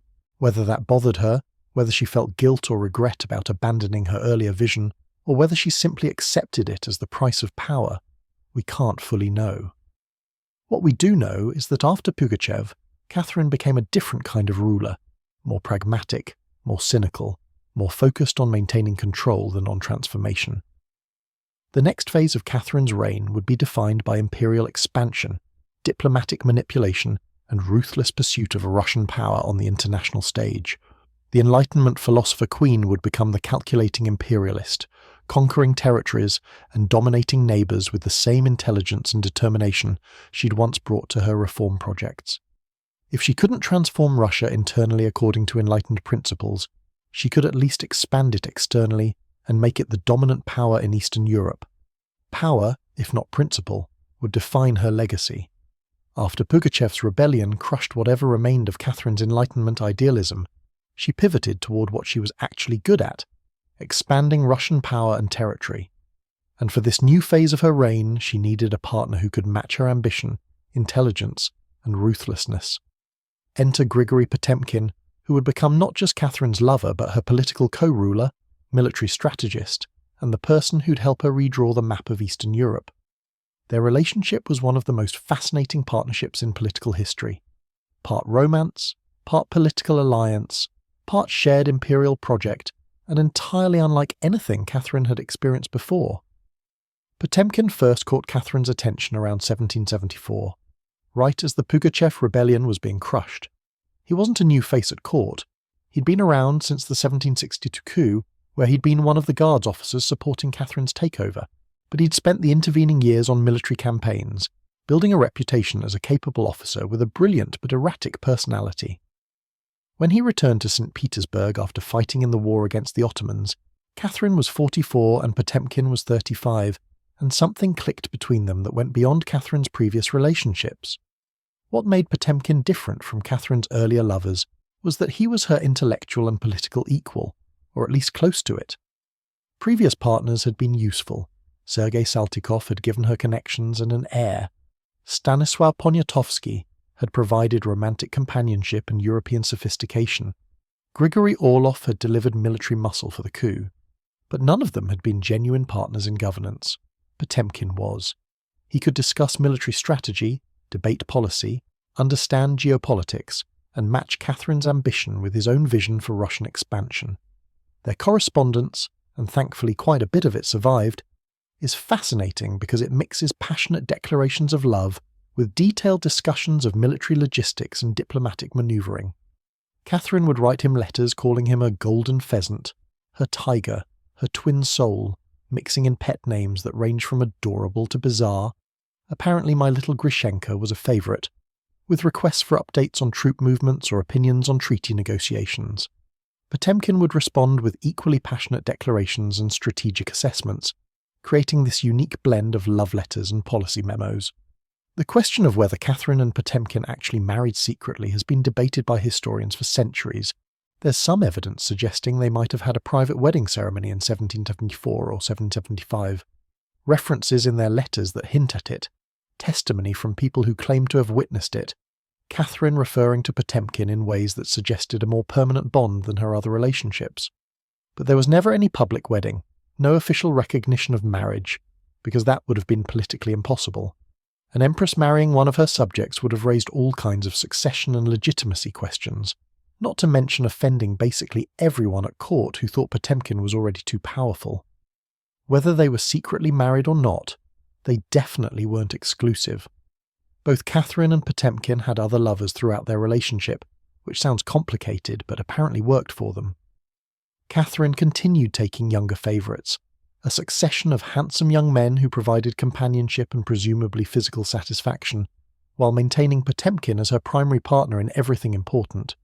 Potemkin had his own romantic entanglements, including eventually marrying off his nieces to various important people, and possibly having affairs with some of them first, which was the kind of scandal that made 18th century court gossip absolutely delicious. But despite this sexual non-exclusivity, their emotional and political bond remained central to both their lives. Catherine trusted Potemkin with power and authority she gave no one else. She made him a field marshal, gave him governorship of the newly conquered southern territories, allowed him to conduct diplomacy almost independently, and generally treated him as a co-ruler rather than just an advisor or subordinate. This drove other courtiers crazy. They'd spent years jockeying for Catherine's favour and influence, and here was Potemkin receiving levels of power and trust they could only dream of. Potemkin's personality was apparently as outsized as his position. He was brilliant but moody, capable of incredible focus and energy, followed by periods of depression and inactivity. He'd work for days straight on some project, then disappear to his apartments and not emerge for weeks. He was vain about his appearance, spending fortunes on elaborate uniforms and decorations, but also would sometimes receive visitors while wearing a dirty bathrobe and not having bathed for days. He was deeply religious, even mystical in some ways, while simultaneously being one of the most cynical and manipulative politicians at court. These contradictions made him difficult to work with for subordinates, but Catherine seemed to understand and accept them. Maybe because she had her own contradictions, the Enlightenment philosopher who expanded serfdom, the usurper who lectured about legitimacy, the woman who talked about human rights while ruling absolutely. Potemkin's complexity matched her own, and that mutual understanding of how you could hold contradictory positions simultaneously was part of what made their partnership work. Potemkin's greatest achievement, and really one of the defining accomplishments of Catherine's reign, was the conquest and colonization of the northern Black Sea region, culminating in the annexation of Crimea in 1783. This wasn't just about grabbing territory for the sake of expansion, though Catherine and Potemkin certainly weren't opposed to expansion. It was about fundamentally changing Russia's strategic position by giving it access to warm water ports that didn't freeze in winter, enabling year-round naval operations and trade in ways that Russia's northern ports couldn't provide. The process of acquiring Crimea was a masterclass in power politics. The Crimean Khanate had been under Ottoman suzerainty for centuries, serving as a buffer between Russian and Ottoman territories. Potemkin and Catherine couldn't just invade and conquer. That would trigger a major war with the Ottomans that Russia might not win. Instead, they used a combination of military pressure, diplomatic manipulation, and internal subversion to first make Crimea independent from Ottoman control, then gradually increase Russian influence, then finally just annex it when the moment was right. The annexation in 1783 was technically bloodless. Russian troops moved in, and the Crimean Tatars, who'd been thoroughly outmaneuvered politically, couldn't effectively resist. But the aftermath involved massive population displacement, as many Crimean Tatars fled to Ottoman territory rather than live under Russian rule, and those who remained faced increasing pressure to assimilate or leave. This was colonialism in action, taking territory inhabited by one people and transforming it through settlement by your own people, and it involved exactly the kind of cultural destruction and displacement that colonialism typically involved. Potemkin was put in charge of developing these new southern territories, and he attacked the project with characteristic energy and grandiosity. He founded new cities, Kherson, Nikolaev, Sevastopol, others, some of which became major ports and naval bases. He built fortifications, encouraged settlement by offering land grants and tax exemptions, developed agriculture, and most importantly created the Black Sea Fleet from basically nothing. Russia had never had a significant naval presence in the Black Sea before. Within a few years of the Crimean annexation, Potemkin had built a fleet capable of challenging Ottoman naval power. The scale of what Potemkin accomplished is genuinely impressive, even accounting for the human costs. He was essentially colonizing and developing a massive territory. We're talking about hundreds of thousands of square kilometers, while simultaneously managing military operations, conducting diplomacy, and dealing with court politics back in St. Petersburg. The administrative and logistical challenges were enormous, and Potemkin somehow managed to keep multiple massive projects moving forward simultaneously. Of course, this is where the famous Potemkin villages story comes in, and we need to talk about whether it's true. The legend is that when Catherine toured the new southern territories in 1787, Potemkin supposedly erected fake villages, just facades with nothing behind them, to make it look like development was more advanced than it actually was. The image of fake villages being quickly assembled and then torn down as Catherine's procession moved past has become a metaphor for deceptive propaganda and superficial success. The reality is more complicated and less dramatic. Catherine did tour the southern territories in 1787, and Potemkin did stage manage it carefully to show everything in the best light, which is just basic politics when your boss is visiting.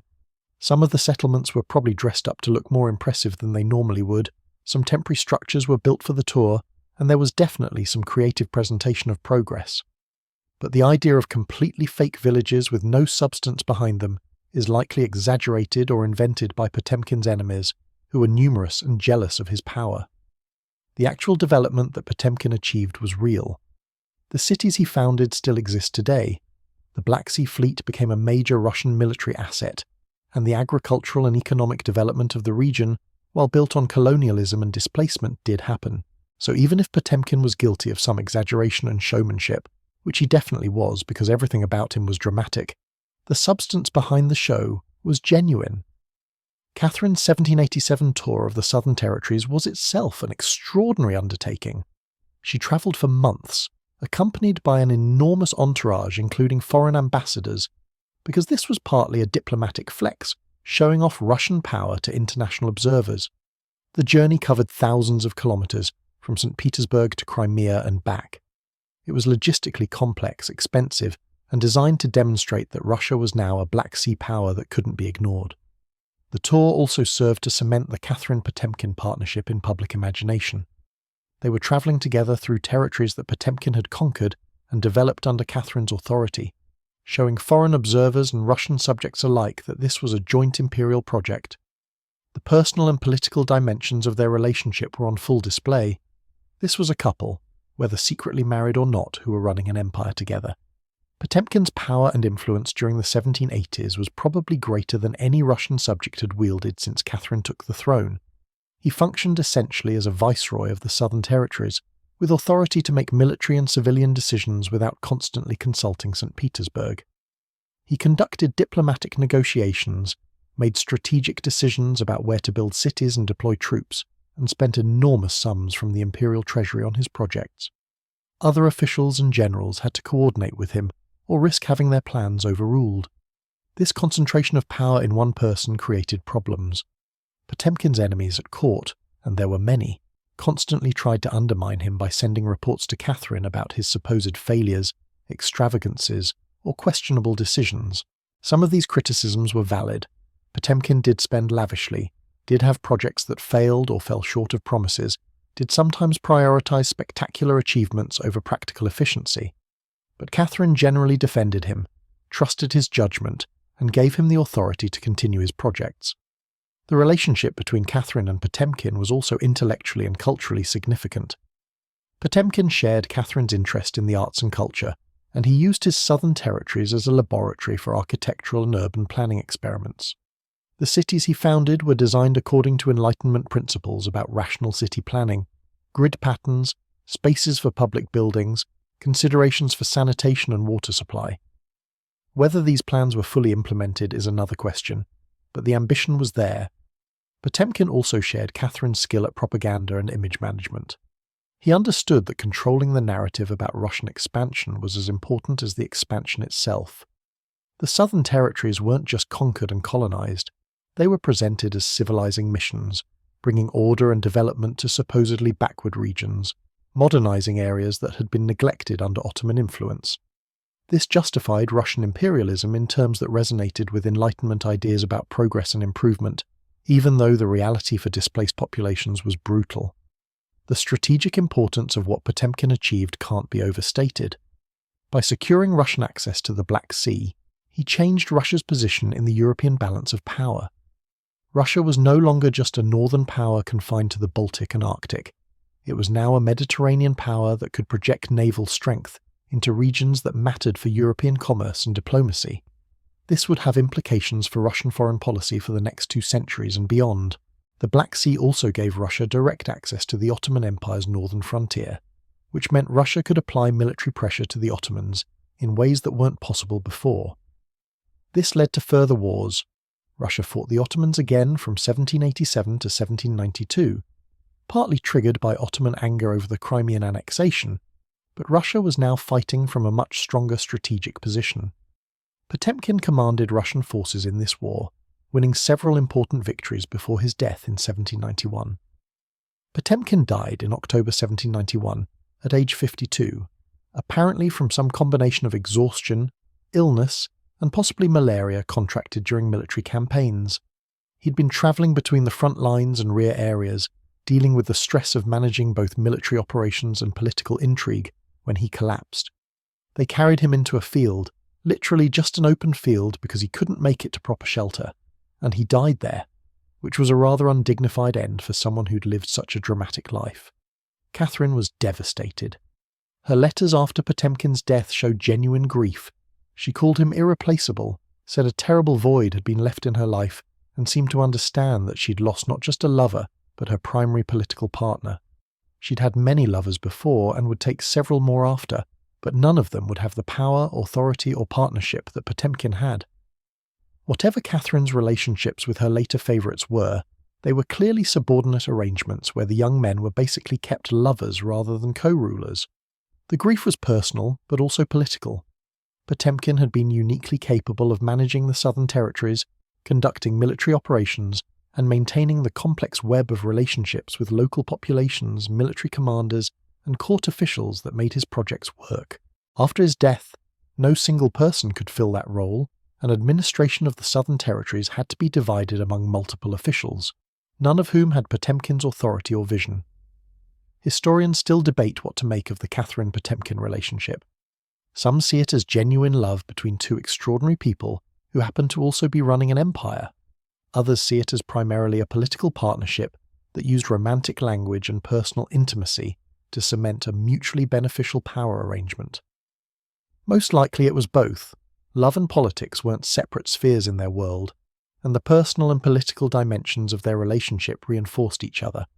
The partnership was also remarkably effective in achieving its goals. Together, Catherine and Potemkin expanded Russian territory, created lasting institutional and urban structures in the newly conquered regions, shifted the European balance of power, and secured Russian strategic interests in ways that would shape European and Middle Eastern politics for centuries. The human costs of this imperial expansion, the displaced Crimean Tatars, the other peoples conquered or colonized, the soldiers who died in various wars, were apparently secondary considerations if they were considered at all. Catherine's later years, after Potemkin's death, seemed somehow diminished. She continued ruling, continued taking lovers, continued managing court politics and foreign affairs. But the sense of partnership, of having someone who could match her intellectually and politically, was gone. Her later favourites were pleasant young men who provided companionship but couldn't provide the kind of strategic thinking and imperial ambition that Potemkin had brought to their relationship. The Potemkin partnership represents Catherine at her most effective but also most imperial and ruthless. The Enlightenment idealist who'd written the Nakaz was long gone by this point. What remained was a brilliant, ambitious ruler who decided that if she couldn't reform Russian society internally, she'd expand it externally and make it the dominant power in Eastern Europe. Potemkin gave her the tools and partnership to do that, and together they achieved a degree of imperial expansion and strategic repositioning that transformed Russia's place in European politics. Looking back at Catherine's evolution from that idealistic young woman, reading philosophy in the library to the imperial conqueror working with Potemkin to redraw maps, you can see how power and experience transformed her. She'd learned that principles were negotiable but power wasn't, that ideas were interesting but territory was valuable, that philosophy made for good publicity but military force delivered results. Potemkin embodied this pragmatic, power-focused phase of her reign, brilliant, ambitious, effective, and not particularly concerned with the moral implications of what they were doing. Their partnership also showed what Catherine could have been in different circumstances. If she'd had a husband who was her intellectual equal and political partner instead of Peter III, would she have needed to seize power through a coup? If she'd been able to share authority and responsibility with someone capable, would she have become such an absolute autocrat? The relationship with Potemkin suggested that Catherine could work in partnership when she found the right partner, but that partner had to be extraordinary, and even then she maintained ultimate authority. In the end, Catherine and Potemkin's legacy was an expanded Russian Empire with a fundamentally changed strategic position in Europe. Whether that was worth the human costs of conquest and colonization, whether it served Russia's long-term interests, whether it represented Catherine's best self or her abandonment of her earlier ideals, these are questions historians still debate. What's clear is that the Catherine-Potemkin partnership was one of the most effective political collaborations in 18th century Europe, and that together they changed the map in ways that still echo today. If you needed any remaining proof that Catherine's Enlightenment phase was well and truly over, the partitions of Poland provide it in the most brutally clear way possible. Between 1772 and 1795, Catherine, along with her partners in diplomatic crime Prussia and Austria, systematically erased an entire sovereign nation from the map of Europe through a combination of military pressure, political manipulation, bribery, and shameless great power bullying. This wasn't conquest through open war. That would have been too honest. This was something more insidious, the methodical destruction of a state through carefully orchestrated diplomatic theft, presented to the world as a necessary stabilization of a chaotic neighbor. If you wanted a masterclass in cynical power politics, the partitions of Poland are it. Poland in the mid-18th century was in rough shape, which is putting it diplomatically. The Polish-Lithuanian Commonwealth, as it was officially called, was one of Europe's largest states by territory, but it was politically dysfunctional in ways that made its neighbours nervous and opportunistic. The Polish system of government was unique. They had an elected monarchy where the nobility got to vote for their king, which sounds democratic until you realise it meant every royal election turned into a chaotic auction where foreign powers could essentially buy their preferred candidate into power. Even better, Poland had something called the liberum veto, which meant any single member of the parliament could block any legislation by shouting, "I freely forbid this." This was about as effective for governance as you'd expect. Imagine trying to run a country where literally anyone in the legislature could single-handedly shut down any bill for any reason or no reason at all. This dysfunction made Poland weak, and weakness in 18th century Europe was basically an invitation for your neighbours to help themselves to your territory. Russia, Prussia and Austria all bordered Poland, all had historical claims or interests in Polish lands, and all were ruled by ambitious monarchs who weren't particularly troubled by moral qualms about sovereignty or national self-determination. Catherine looked at Poland and saw territory that could be absorbed into Russia, a buffer zone that could be controlled, and a problem that could be solved through the simple expedient of making Poland cease to exist. But Catherine also had a personal connection to Poland that made the situation more complicated and arguably more cynical. Remember Stanisław Poniatowski, one of Catherine's earlier lovers from before she became empress? The handsome Polish nobleman who'd had a genuine romantic relationship with Catherine back when she was still manoeuvring for power? Well, in 1764, Catherine basically made him king of Poland. She used Russian military pressure and a lot of bribery to ensure that Poniatowski was elected as King Stanislaw Augustus, which sounds like a nice gesture, helping your ex-boyfriend become a king, until you realise that Catherine's intention was to have a Polish king who was personally loyal to her and would essentially make Poland a Russian puppet state. This is where it gets almost tragicomic. Poniatowski apparently genuinely loved Catherine, and probably thought that his elevation to the throne meant they could have some kind of ongoing relationship, or at least partnership. Catherine, meanwhile, viewed him as a useful tool for Russian influence in Poland. When Poniatowski tried to actually govern Poland independently, tried to implement reforms that might strengthen the Polish state, Catherine reminded him, not subtly, that he was king because she'd made him king, and his job was to serve Russian interests, not Polish ones. The first partition of Poland in 1772 was almost casual in its execution. Russia, Prussia and Austria just sat down, drew some lines on a map, and announced they were taking chunks of Polish territory because essentially they could.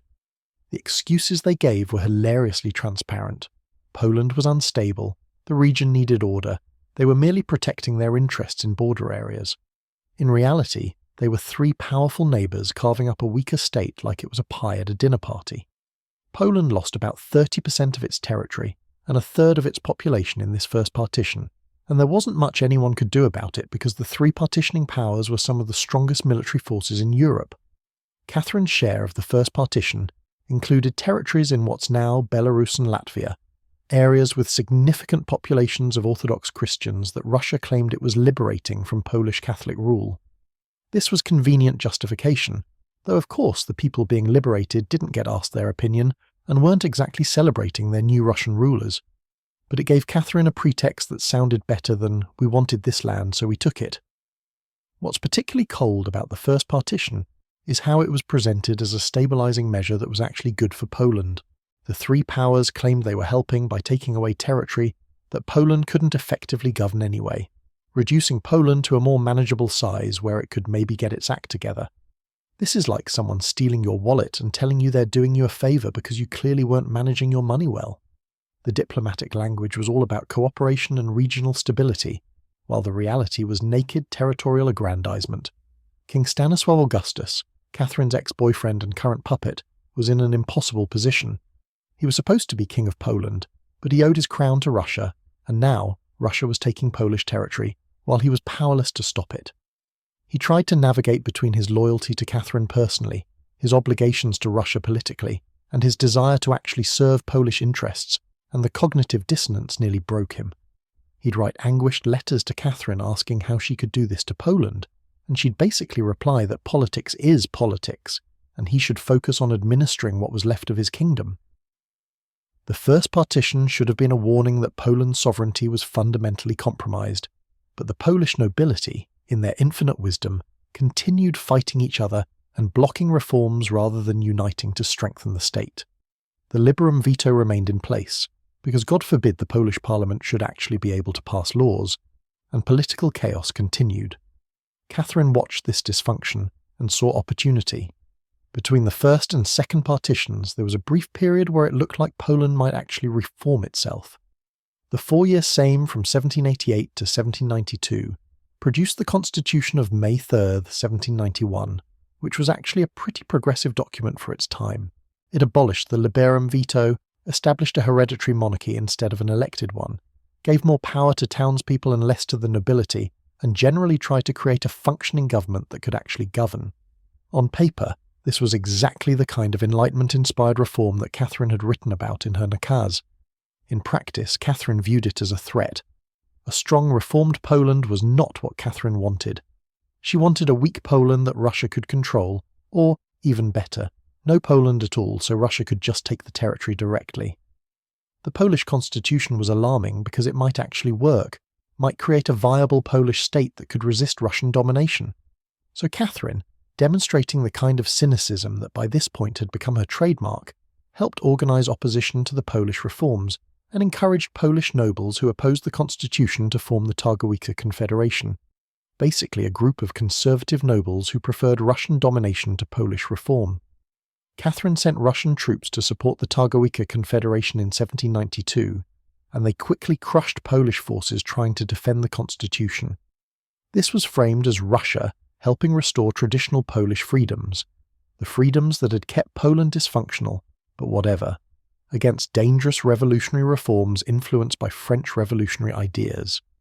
The fact that this help involved invading Poland with a large army and installing a puppet regime was apparently beside the point.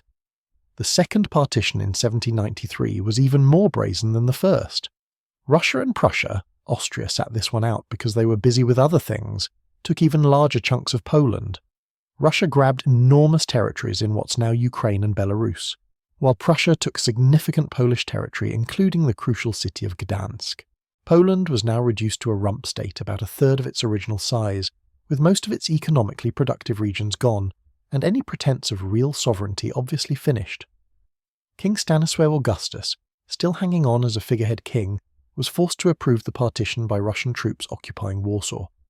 This was political humiliation taken to an art form, making the Polish king sign away his own country's territory, while foreign soldiers stood in his capital. Stanislaus' later writings suggest he was genuinely broken by this experience, caught between his impossible position and his residual feelings for Catherine, who'd once been his lover and was now systematically destroying his kingdom. Polish reformers and patriots attempted one last desperate resistance. The Kościuszko uprising in 1794, led by Tadeusz Kościuszko, who'd previously fought in the American Revolution, was a genuine attempt to restore Polish independence through armed rebellion. For a few months it looked like it might succeed. Polish forces won some early victories, and there was hope that revolutionary France might provide support. But Russia, Prussia and Austria coordinated their response, and the combined military might of three great powers crushed the uprising. Kościuszko was captured, Polish forces were defeated, and the last hope for Polish independence was extinguished. The third and final partition in 1795 was essentially clean-up. The three powers divided what remained of Poland among themselves, and Poland as a state simply ceased to exist. A nation that had been one of Europe's major powers just decades earlier was erased from the map through 3 acts of coordinated diplomatic theft.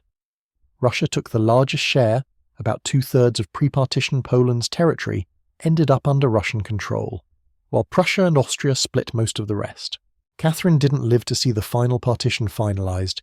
She died in November 1796, just over a year after the third partition, but she'd orchestrated the process that destroyed Poland. From beginning to end, the partitions bore her strategic fingerprints: the installation of a puppet king, the manipulation of Polish internal politics, the use of protecting minority populations as justification for intervention, the coordination with other powers to legitimize what was essentially theft, and the complete disregard for Polish sovereignty or the wishes of Polish people. The cynicism of the entire process is breathtaking when you consider Catherine's earlier Enlightenment posturing.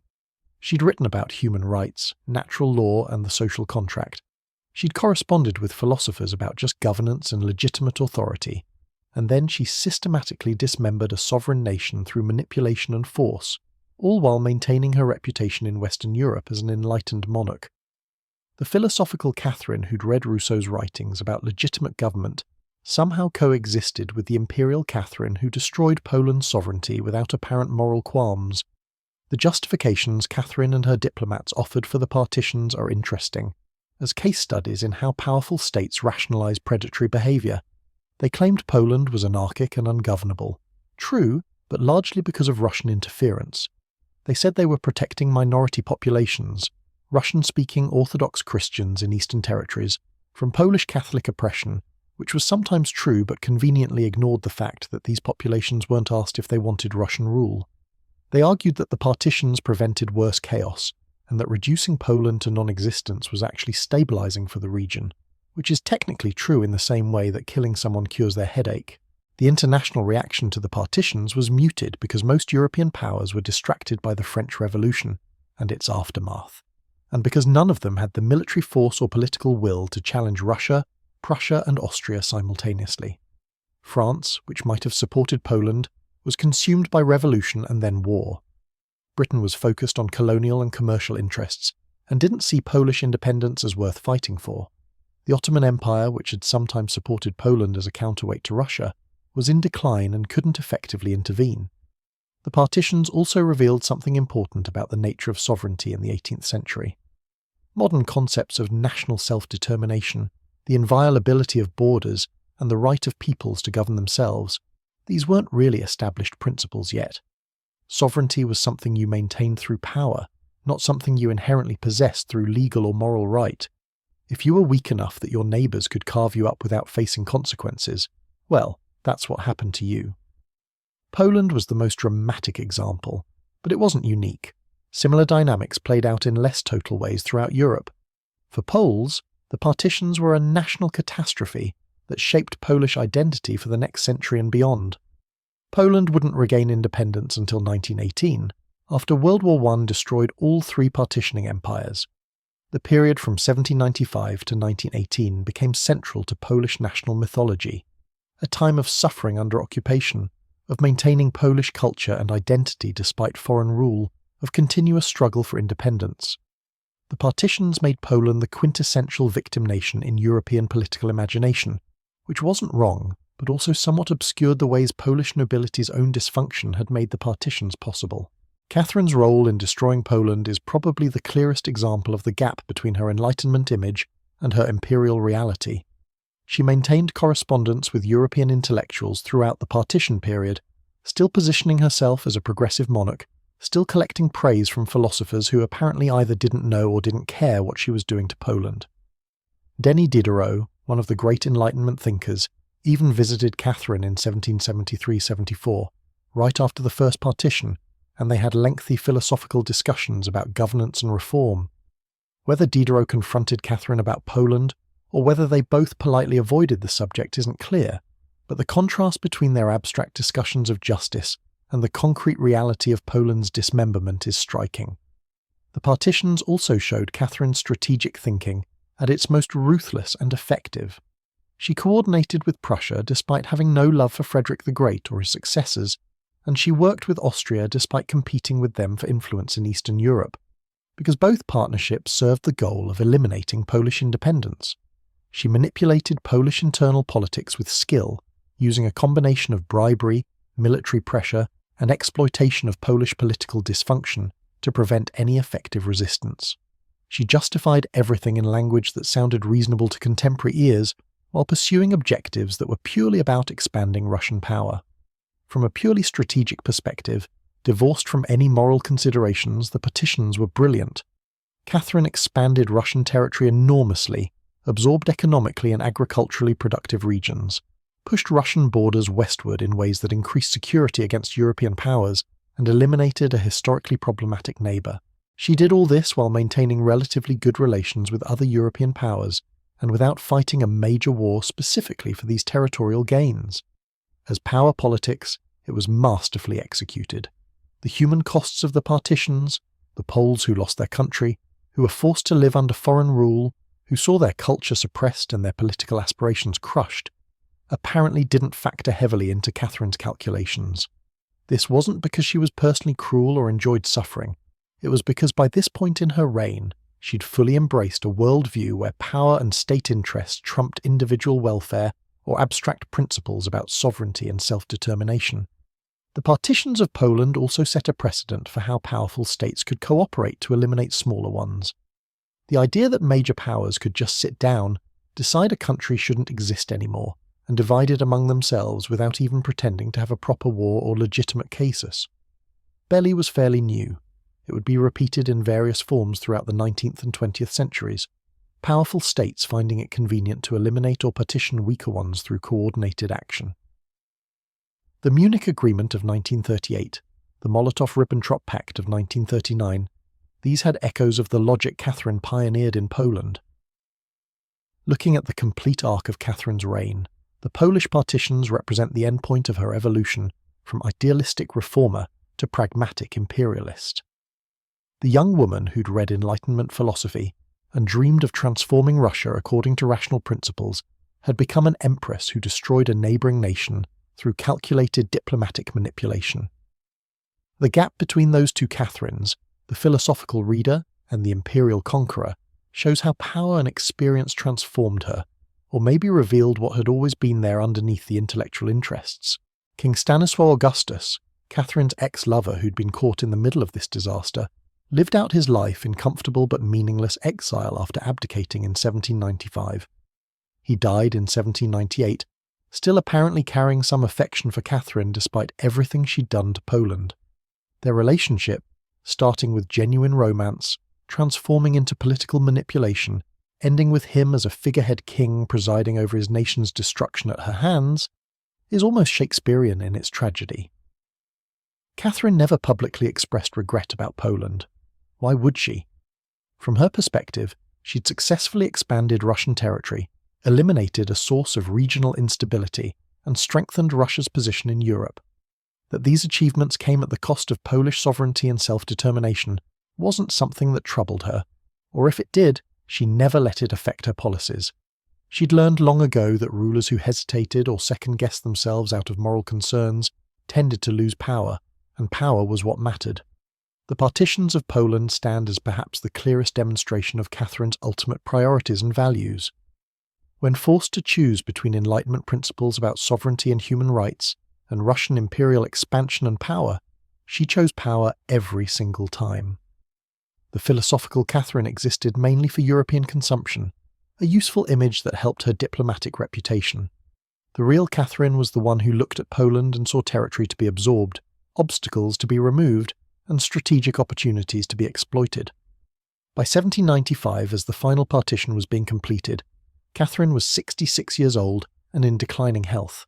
She'd ruled Russia for 33 years, transformed its territorial extent and strategic position, maintained her image as an enlightened monarch even while governing as a traditional autocrat, and left a legacy that was simultaneously impressive and deeply problematic. The destruction of Poland was part of that legacy, a testament to her strategic brilliance and her moral flexibility, demonstrating that the woman who'd once corresponded enthusiastically with Voltaire about human dignity had no problem eliminating a nation when it served Russian interests. Poland would remember. The partitions would shape Polish national identity, fuel resistance movements throughout the 19th century, and make Poland deeply suspicious of Russian power for generations to come. But in 1795, as Poland disappeared from European maps, Catherine had what she wanted: more territory, more power, and a western border that better served Russian strategic interests. Whether that was worth the cost, and who paid that cost, apparently wasn't her concern. In 1789, Catherine was 60 years old, had been ruling Russia for 27 years, and had settled into a comfortable routine of managing her empire, taking young lovers, corresponding with European intellectuals about how enlightened she was, and generally enjoying being one of Europe's most powerful monarchs. And then France, that centre of enlightenment thinking that Catherine had spent decades looking to for philosophical inspiration, decided to have a revolution. Not just any revolution, a full-scale dismantling of the entire social and political order, complete with angry mobs, radical ideology, and eventually a guillotine that would claim the heads of a king and queen. For Catherine, watching this unfold was like seeing all her worst nightmares about what happens when Enlightenment ideas get out of control play out in real time. The French Revolution started relatively tamely in May 1789 with the convening of the Estates General, which was basically France's version of a parliament that hadn't met in over a century and a half. Catherine probably wasn't too worried initially. Aristocratic assemblies complaining about taxes and demanding reforms were pretty standard European politics. But things escalated quickly. By July, Parisian crowds had stormed the Bastille prison, which wasn't particularly strategically important but made for great revolutionary symbolism. By August, the French National Assembly was issuing the Declaration of the Rights of Man and of the Citizen, proclaiming universal human rights and popular sovereignty in language that would have made Rousseau proud. Catherine's initial reaction was probably something between concern and fascination. On one hand, she'd spent decades reading and discussing these exact ideas about human rights, social contracts, and legitimate government. Here was Enlightenment philosophy being implemented in real time, which should have been exciting for someone who'd positioned herself as an enlightened monarch. On the other hand, Catherine had enough political instinct to recognise that what was happening in France wasn't controlled. Top-down reform of the kind she'd attempted with her legislative commission. This was bottom-up revolution, with the masses seizing power from their traditional rulers, and that was dangerous in ways that made her very nervous. The early phase of the French Revolution, roughly 1789 to 1792, was a period where it still looked like maybe France would end up as a constitutional monarchy with Enlightenment principles, basically what Catherine had claimed to aspire to in her nakaz, though with actual implementation unlike Russia's purely theoretical version. King Louis XVI was still on the throne, just with significantly reduced powers. The National Assembly was writing a constitution. There was violence and chaos, sure, but maybe France would settle into some kind of reformed system that preserved monarchy while incorporating popular representation and individual rights. Catherine watched all this with increasing alarm. Reports from her ambassador in Paris described the disorder, the mob violence, the way traditional authorities were being challenged and sometimes literally dragged through the streets. The philosophical discussion she'd enjoyed with French intellectuals about theoretical reforms looked a lot less appealing when those theories were being tested through actual revolution that involved real guillotines and actual angry crowds. It's one thing to read Rousseau's abstract ideas about the general will. It's another thing entirely to watch French revolutionaries cite those ideas while fundamentally restructuring society. The turning point for Catherine, the moment when concern turned to horror and then to active opposition, was probably the flight to Varennes in June 1791. King Louis XVI and his family tried to flee France, were caught, and were brought back to Paris essentially as prisoners of the revolution. The symbolism was devastating. Here was a legitimate monarch, anointed by God according to traditional European thinking, reduced to fleeing his own country and then captured like a criminal by his own subjects. If this could happen to the King of France, one of Europe's oldest and most established monarchies, what did it mean for all the other monarchs? Catherine's correspondence from this period shows increasing paranoia about revolutionary contagion. She started viewing French revolutionary ideas not as Enlightenment philosophy, which she'd once claimed to admire, but as a dangerous infection that could spread to Russia and undermine her authority.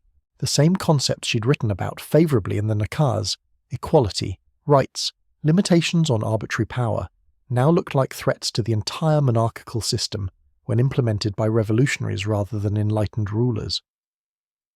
The execution of Louis XVI in January 1793 sealed Catherine's transformation from Enlightenment enthusiast to counter-revolutionary hardliner.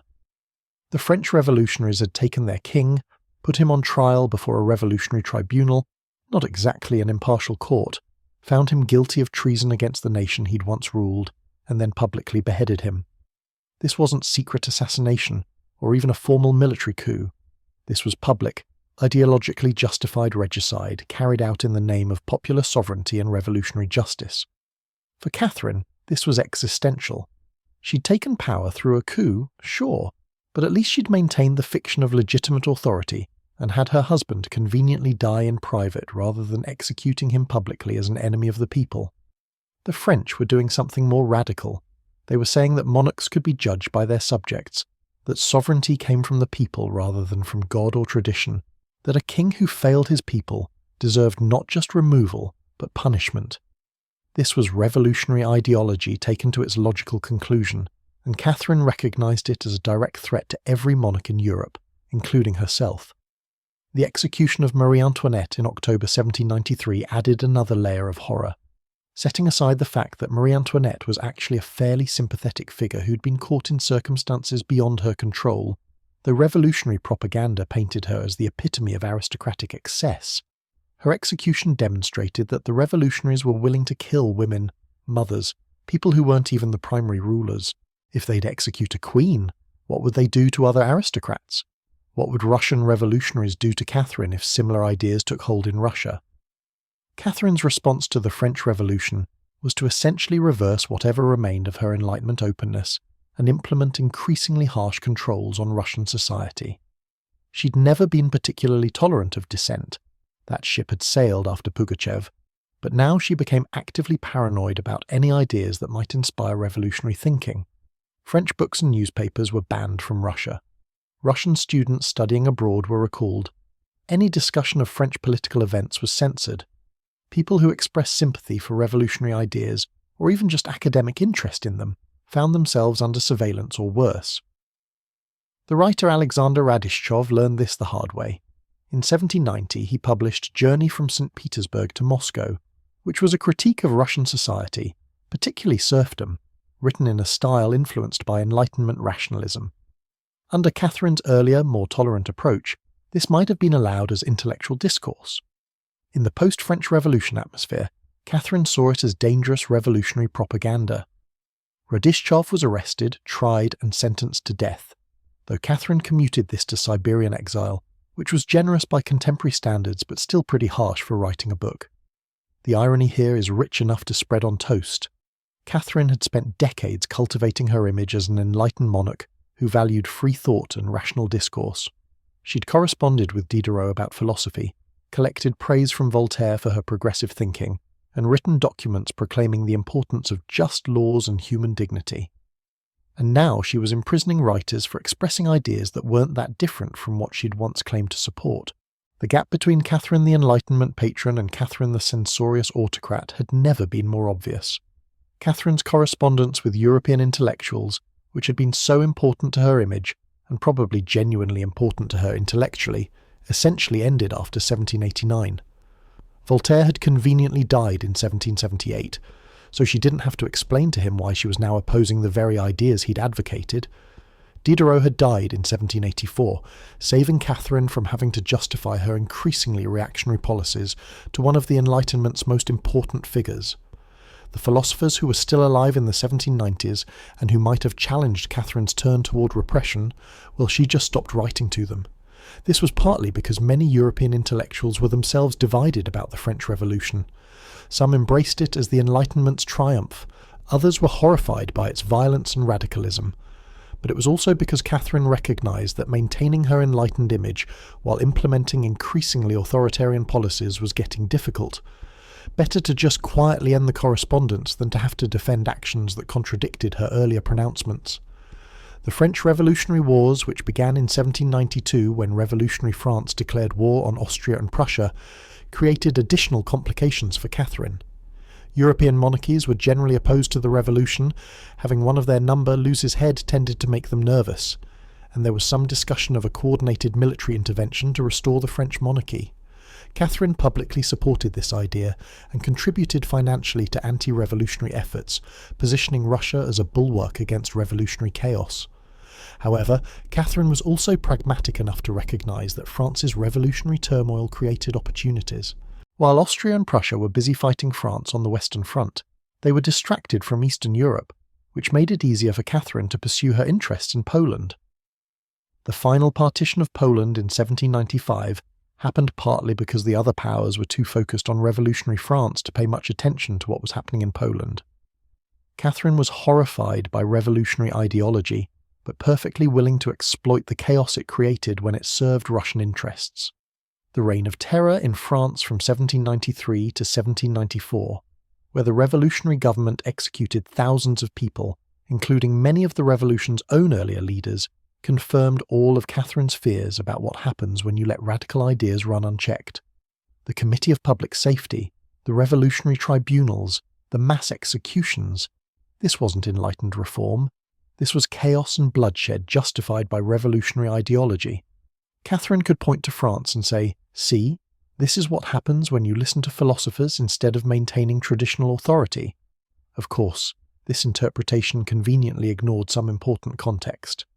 The Reign of Terror happened in part because revolutionary France was being invaded by multiple foreign powers trying to crush the revolution, which created a siege mentality where the revolutionaries felt they needed extreme measures to survive. Catherine's support for counter-revolutionary intervention contributed to creating the conditions that produced the terror. But that nuance probably didn't trouble her much. The terror was useful as propaganda for why revolutionary ideas were dangerous. Catherine's late reign, from roughly 1793 until her death in 1796, was characterized by increasing conservatism and control. The woman who'd once convened a legislative commission with representatives from across Russian society to discuss reforms now wanted no discussion at all. The Empress who'd written about the importance of limiting arbitrary punishment now relied heavily on surveillance, censorship, and exile to suppress any hint of dangerous thinking. The monarch who'd positioned herself as bringing enlightenment to Russia now saw Enlightenment ideas as her enemy. Russian nobles, who'd been nervous about Catherine's earlier reform talk, were thrilled by her turn toward reaction. Here was an empress who understood that maintaining the social hierarchy was more important than philosophical abstractions about human rights. The French Revolution had shown what could happen if you let common people get ideas about equality and sovereignty. They might actually try to implement those ideas, and then where would the nobility be? Catherine's harsh response to any revolutionary sympathies reassured nobles that she was on their side against any potential Russian revolution. The surveillance apparatus Catherine developed in response to the French Revolution was impressive in its thoroughness, if also somewhat paranoid. Russian border controls were tightened to prevent revolutionary materials from entering the country. Foreign visitors were monitored.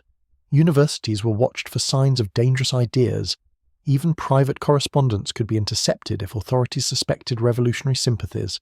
This was 18th century Russia's version of a security state, less sophisticated than modern surveillance systems, but effective enough to suppress most open dissent. Catherine also became increasingly concerned about succession and what would happen after her death. Her son Paul, whom she'd kept waiting for the throne for decades, was known to be erratic, resentful of his mother, and possibly mentally unstable. Catherine worried that Paul might undo her achievements, or worse, that his instability might create conditions for Russian revolution. She apparently considered bypassing Paul in favour of her grandson Alexander, but never quite worked up the political will to make that move. This left Russia with an uncertain succession situation that added to the general atmosphere of anxiety in Catherine's final years. The contrast between early Catherine and late Catherine is stark. The woman who'd spent years in the palace library reading Enlightenment philosophy had become the empress banning Enlightenment books. The ruler who'd written the nakaz proclaiming progressive principles had become the monarch imprisoning writers for expressing similar ideas. The correspondent of Voltaire and Diderot had become an enemy of French revolutionary thought. What happened? Part of the explanation is that Catherine had never fully believed in Enlightenment principles to begin with. She'd used them for legitimacy and image management, while always prioritizing power over principle. But that's probably too cynical. More likely, Catherine had genuinely engaged with Enlightenment ideas and found much to admire in them, but had also always understood them through the lens of enlightened despotism. The idea that a wise autocrat could implement reforms from above. The French Revolution showed that Enlightenment ideas could inspire bottom-up revolution rather than top-down reform, and that transformation terrified her. The French Revolution also forced Catherine to confront the inherent tensions in enlightened despotism. You can't really combine absolute power with Enlightenment principles about human rights and popular sovereignty. Either sovereignty comes from the people, which means monarchs rule by their consent and can be removed if they fail, or it comes from tradition and divine right, which means monarchs can do what they want regardless of popular will. Catherine had tried to straddle this contradiction for decades, claiming to support Enlightenment values while maintaining absolute power. The French Revolution made that straddling act impossible. Catherine chose power. She chose to be the autocrat rather than the enlightened reformer, to maintain absolute authority rather than risk any limitation on her control. This was probably the only choice available to her given her circumstances. She'd taken power through a coup, ruled over a massive empire with deep inequalities, and depended on noble support that required maintaining the existing social hierarchy. But it meant abandoning whatever remained of her earlier ideals and recognizing that the young woman who'd once dreamed of bringing Enlightenment to Russia had become something very different. The irony is that Catherine still maintained some trappings of her enlightened image even in her final years. She continued patronizing arts and sciences, collecting art for the Hermitage, supporting education in limited ways that didn't threaten social stability. She wanted to be remembered as an enlightened monarch, even while governing as a reactionary autocrat. The gap between image and reality had always been present in Catherine's rule, but by the 1790s it was more like a chasm. European intellectuals who'd once praised Catherine became more critical or simply silent.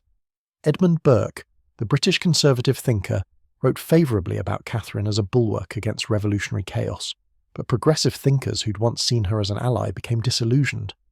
The Empress who'd seemed to embody the possibility of enlightened monarchy had revealed herself as just another autocrat when her power was threatened. Catherine's health declined through 1796. She'd always been energetic and engaged in governing, but age and stress were taking their toll. She continued working, continued managing her empire, continued trying to control the spread of revolutionary ideas, but it was clear that the end was approaching. On November 6, 1796, Catherine suffered a stroke and died without regaining consciousness. She was 67 years old and had ruled Russia for 34 years. Her death meant that Paul, the son she'd feared and tried to keep from power, finally became emperor. Paul immediately began dismantling many of Catherine's policies and attacking her legacy, which was exactly what she'd worried would happen. But that's a different story. What matters for understanding Catherine is that she died having transformed from an Enlightenment enthusiast to a counter-revolutionary reactionary, from someone who'd corresponded enthusiastically with philosophers to someone who banned their books and imprisoned their Russian admirers. The French Revolution killed whatever remained of Catherine's Enlightenment phase more thoroughly than Pugachev's rebellion had. After Pugachev, she'd become more pragmatic and cynical, but still maintained some connection to her earlier ideals. After the French Revolution, even that pretense was gone. She'd seen what happened when Enlightenment ideas inspired actual revolution, rather than controlled reform, and she wanted no part of it. Better to be an effective autocrat than a guillotined philosopher queen. Looking back at Catherine's entire reign, the French Revolution represents the final stage of her evolution, or devolution, depending on your perspective. The arc from the 14-year-old girl arriving in Russia and dreaming of transformation, to the ambitious young woman reading philosophy and planning reforms, to the pragmatic ruler learning the limits of idealism after Pugachev, to the reactionary autocrat banning revolutionary ideas after France. That arc shows how power, experience and circumstances transformed Catherine's relationship with the Enlightenment ideas that had once inspired her. The tragedy, if there is one, is that Catherine had the intelligence and education to understand what she was becoming. She wasn't some ignorant tyrant who'd never engaged with ideas about justice and human rights. She'd read deeply, thought seriously, and genuinely grappled with Enlightenment philosophy. But when forced to choose between those principles and her power, between ideals and survival, between transformation and stability, she chose the latter every time. The French Revolution just made that choice final and irreversible. Catherine's last years lived in fear of revolutionary contagion, surrounded by censorship and surveillance, with her enlightened image increasingly at odds with her authoritarian reality. These were not the triumphant final years of a philosopher queen. They were the anxious end of a ruler who'd once believed in transformative ideals, but had ultimately prioritized power and stability above all else. The Enlightenment dreams had died, killed by the very revolution that had tried to implement them. On November 6, 1796, Catherine woke up, had breakfast, did some paperwork, and then went to her private chambers, a perfectly ordinary morning for a woman who'd spent over 3 decades running one of the world's largest empires. Except this morning, she suffered a massive stroke while in the bathroom, which is not exactly the dignified imperial exit you'd write into a historical drama, but is unfortunately how these things sometimes go. Her attendants found her collapsed on the floor, unconscious and clearly in serious trouble. They carried her to a couch, couldn't even get her to her bed, which tells you how sudden and severe the stroke was, and she lay there for about 15 hours while doctors did absolutely nothing useful, because 18th century medicine's response to strokes was basically, well, that's unfortunate, followed by some bloodletting that probably made things worse. Catherine died around 9 o'clock that evening, at age 67, having ruled Russia for 34 years. She never regained consciousness, which meant she didn't get any dramatic final words or touching deathbed scenes. One moment she was the most powerful woman in Europe, the next moment she was gone, and all the intelligence, ambition and contradictions that defined her reign ended with a stroke in a bathroom. History isn't always cinematic. The immediate aftermath of Catherine's death revealed just how much Russian politics had been waiting for this moment. Her son Paul, who'd been heir to the throne for his entire adult life, but kept powerless by his mother, finally became Emperor Paul B, and Paul, to put it mildly, had issues. He'd spent 4 decades watching his mother rule the empire that should have been his, had been ignored and marginalized, possibly knew that Catherine had considered bypassing him in the succession in favour of his son Alexander, and had developed into someone whose grip on reality and proportional response to situations was questionable at best. Paul's first acts as emperor were essentially a systematic dismantling of Catherine's legacy. Not the parts where she'd expanded Russian territory, he kept those, but almost everything else. Policies Catherine had implemented were reversed. People she'd promoted were demoted or dismissed. Even symbolic things like how the military dressed and drilled were changed. Paul was particularly obsessed with imposing Prussian-style military discipline and uniforms on Russian forces, which is ironic given that one of Peter III's fatal mistakes had been trying to Prussianize the Russian military. Apparently Paul hadn't learned from his maybe father's catastrophic reign, or maybe he was deliberately rejecting everything Catherine represented even when it meant repeating Peter's errors. Paul even had Peter III's remains dug up and reburied with full honours, forcing the man who'd allegedly participated in Peter's death, Alexei Orlov, one of the Orlov brothers who'd helped Catherine seize power, to walk in the funeral procession carrying Peter's crown. This was Paul's way of saying that his mother's coup had been illegitimate, that Peter should have been honoured rather than erased, and that everyone who'd supported Catherine should feel nervous about what Paul might do next. It was petty, vindictive, and deeply weird, which kind of summarised Paul's approach to governance. Catherine's relationship with Paul had been one of the great failures of her personal life, and watching how quickly he tried to destroy her legacy after her death makes you wonder if she should have just bypassed him in the succession. But that would have required Catherine to publicly admit that her son was unfit to rule, which would have raised questions about her own judgment and the succession crisis that had brought her to power in the first place. So she kept him as heir while giving him no real power or preparation for ruling, which pretty much guaranteed he'd be a problematic emperor. The empire Catherine left behind was enormous, probably larger than any continuous land empire in history at that point, stretching from Poland to Alaska, from the Arctic to the Black Sea. She'd expanded Russian territory by about 200,000 square miles during her reign, which is roughly the size of France. The population had grown from about 20 million when she took power to around 36 million by her death, partly through natural increase but mostly through annexing territories with their existing populations. Russia was undeniably a great power, one of the major players in European politics, a force that couldn't be ignored. But what kind of empire was it?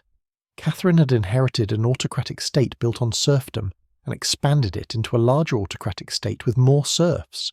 The fundamental structures of Russian society, the extreme inequality, the lack of legal rights for most people, the arbitrary power of nobles over their human property, had not just remained unchanged during her reign, but had actually been reinforced. Catherine, who'd written eloquently about human dignity and rights in her nakaz, had presided over an expansion of serfdom that made millions more people into legal property. The contradictions in Catherine's legacy are almost overwhelming. She was a German-born foreigner who became more Russian than many native Russians, at least in terms of public image and cultural performance. She seized power through a coup that killed her husband, but positioned herself as the defender of Russian legitimacy and tradition. She corresponded with Enlightenment philosophers and wrote about progressive governance while ruling as an absolute autocrat who crushed dissent. She spoke about equality before the law while maintaining a social system based on hereditary privilege and human bondage. She promoted education and culture while imposing harsh censorship on ideas she found threatening. Historians have been arguing about how to evaluate Catherine for over 2 centuries, and they're probably going to keep arguing because there's evidence to support multiple contradictory interpretations. Was she a genuine Enlightenment enthusiast, whose ideals were defeated by Russian reality and the practical requirements of maintaining power? Or was she a cynical opportunist who used Enlightenment language for legitimacy and European approval while never believing in those principles? The answer is probably somewhere in between, but exactly where on that spectrum is the question. What seems clear is that Catherine's engagement with Enlightenment ideas was genuine in her early years. She really did read all those books, really did think seriously about political philosophy, really did correspond enthusiastically with European intellectuals about ideas and governance. The young Catherine who studied until she collapsed with fever, who filled notebooks with philosophical reflections, who wrote the nakaz hoping to reform Russian law, that woman believed in something beyond just accumulating power. But belief isn't the same as commitment, and when Catherine had to choose between her Enlightenment ideals and her power, she chose power every single time. Pugachev's rebellion taught her that ideas about freedom could threaten her rule. The Legislative Commission showed her that genuine consultation would reveal conflicts she couldn't resolve. Poland demonstrated that she'd sacrifice sovereignty and self-determination for territorial gain. The French Revolution proved that she feared bottom-up change more than she valued Enlightenment principles. So maybe Catherine was a failed idealist, someone who started with genuine progressive intentions, but was defeated by circumstances, by the resistance of her power base, by the practical impossibilities of reforming Russia without triggering revolution or losing her throne. This interpretation makes her somewhat sympathetic. She tried, she failed, but at least she tried. The problem with this charitable reading is that Catherine stopped trying fairly early in her reign and spent most of it actively reinforcing the very system she'd once criticised. Or maybe Catherine was a successful pragmatist, someone who understood that governance requires compromise, that you can't implement idealistic reforms when your power depends on maintaining existing structures, that preserving stability and expanding territory are more important than philosophical consistency. This interpretation makes her effective rather than principled, a realist who understood power better than idealistic philosophers. The problem with this reading is that it suggests Catherine never really believed in her Enlightenment rhetoric, that it was always just branding and legitimation. The truth is probably that Catherine contained multitudes, held contradictory beliefs simultaneously, and changed over the decades of her reign in ways that she herself might not have fully recognized. The ambitious young woman reading philosophy in the library, the political operator building networks of influence, the coup leader seizing power, the reform-minded empress writing the Nakaz, the ruler crushing Pugachev's rebellion, the imperialist dismembering Poland, the reactionary banning revolutionary books, these were all Catherine, and they don't resolve into a single coherent character. What Catherine definitely was, regardless of how we judge her ideals and contradictions, was extraordinarily capable. She was intelligent, well-educated, politically skilled, and possessed of remarkable determination. She learned Russian when most foreign-born royal wives never bothered. She survived and thrived in one of Europe's most dangerous courts. She successfully executed a coup that overthrew an emperor and made herself empress despite having no legal claim to the throne. She maintained power for over 3 decades in a political system where rulers could be removed if they lost key support. She expanded Russian territory, managed multiple wars, navigated European diplomacy, and died peacefully of natural causes at a respectable age. That last point, dying peacefully of natural causes, is actually significant. Russian rulers in the 18th century had a tendency to be overthrown or murdered. Peter III lasted 6 months before Catherine removed him. Paul I would last only 5 years before being assassinated in a coup in 1801. Catherine ruled for 34 years and died in her bed. Well, on a couch, but close enough. She maintained power despite taking it illegitimately, despite being a woman in a system that favoured men, despite being foreign-born in a xenophobic culture, despite making numerous enemies and controversial decisions. That's not nothing. Catherine's cultural legacy is also significant. She was a serious patron of the arts and education, founding schools, supporting theatres, collecting art that became the foundation of the Hermitage Museum, corresponding with writers and artists across Europe. She genuinely valued culture and learning, even when she was censoring ideas she found politically threatening. The contradiction between promoting education while controlling what could be taught, supporting culture while censoring cultural products, this was classic Catherine. The cities Potemkin founded under Catherine's authority, Sevastopol, Kherson, Odessa, though that one was after her death, it was part of her settlement projects, became major urban centres that still exist today. The Black Sea Fleet that was created during her reign remained a crucial part of Russian military power for centuries. The territorial acquisitions from Poland, the Ottoman Empire and elsewhere fundamentally changed Russia's strategic position and ethnic composition in ways that still matter today. But the human costs of Catherine's reign are also part of her legacy. The millions of serfs whose conditions got worse, not better, under her rule. The Poles whose nation was erased from the map through her diplomatic manipulation. The Crimean Tatars displaced from their homeland. The rebels executed after Pugachev's uprising. The writers imprisoned for expressing ideas. The countless people whose lives were affected by Catherine's decisions, who don't show up much in the historical record because history tends to focus on the rulers rather than the ruled. Catherine's personal life in her final years was marked by a certain loneliness, despite being surrounded by people. After Potemkin's death in 1791, she never found another partner who could match her intellectually and politically. Her later favourites, Platon Zubov was the last and most influential, were basically kept men who provided companionship and presumably physical satisfaction, but couldn't be genuine partners in governance. They were decorative and pleasant but not equals, which must have been somewhat unsatisfying for a woman as intelligent and ambitious as Catherine.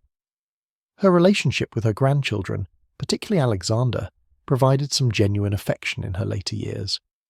Catherine had essentially raised Alexander herself, keeping him away from Paul's influence just as Elizabeth had once kept Paul from Catherine. She saw Alexander as her true heir, the grandson who could continue her work in ways that Paul never could. Whether this was good for Alexander, being positioned as the backup heir and favoured grandson while his father was systematically alienated, is questionable, but Catherine seems to have genuinely cared about him in ways she never managed with Paul. The question of whether Catherine should be called the Great is interesting because it depends entirely on your criteria for greatness. If you measure by territorial expansion, military success, cultural patronage, and political survival, then yes, she was great, one of the most successful rulers of her era. If you measure by adherence to stated principles, improvement in subjects' welfare, moral conduct, or progressive reform, then the picture is much more mixed. Catherine expanded an empire but didn't transform the lives of most people living in it for the better. The comparison with other rulers deemed great is instructive. Alexander the Great conquered territories.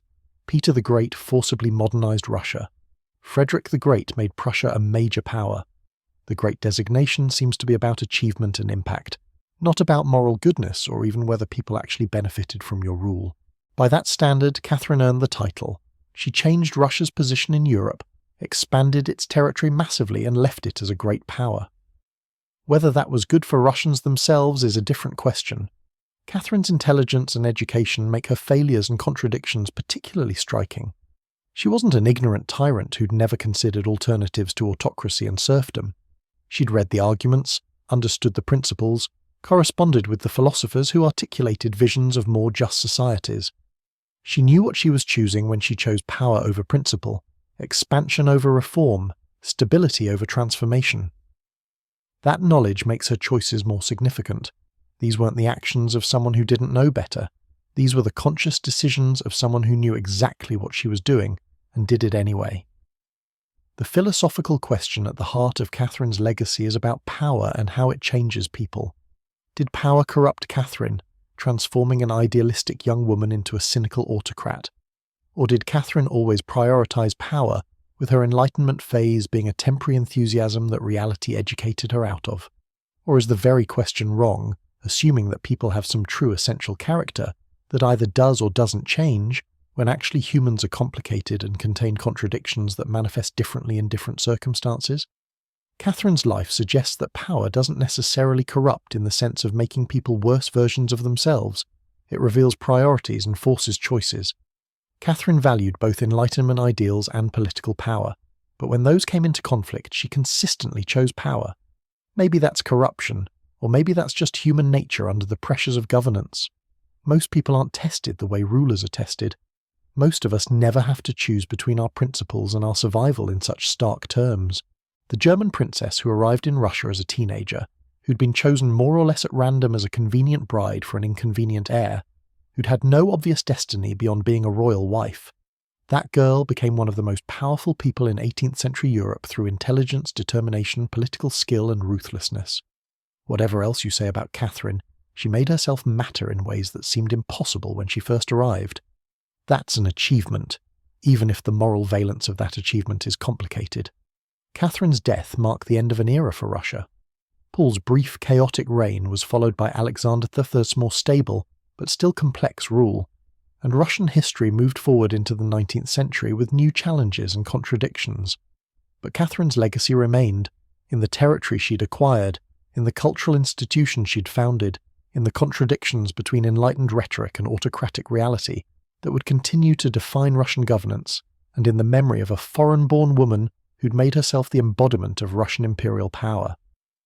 When we look back at Catherine now, more than 2 centuries after her death, we see all the contradictions that contemporary observers might have missed or ignored. We see the gap between her nakaz and her policies, between her correspondence with philosophers and her treatment of dissidents, between her image as an enlightened monarch and her reality as an autocratic ruler. We see someone who was simultaneously impressive and troubling, capable and flawed, idealistic and cynical. Maybe that's the most important lesson from Catherine's life, that people, even extraordinary people, even rulers who shape history, are contradictory and complicated. They can genuinely believe in progressive ideas while acting conservatively. They can be both victims of circumstances and architects of oppression. They can simultaneously deserve admiration for their achievements and criticism for their failures. Catherine was all of these things, and trying to resolve her into a simple narrative, either hero or villain, enlightened reformer or cynical tyrant, misses the complexity that made her who she was. The lonely empress died on that November day in 1796, having transformed herself from an irrelevant German princess into Catherine the Great, having ruled an empire for over 3 decades, having left a legacy that historians are still debating. She'd wanted to be remembered as an enlightened monarch who brought reason and reform to Russia. What she actually left was more complicated: an expanded empire, cultural achievements, unfulfilled promises, strengthened oppression, brilliant diplomacy, and a story about how power and principle collide in the real world of governance. Her life remains fascinating not despite its contradictions, but because of them.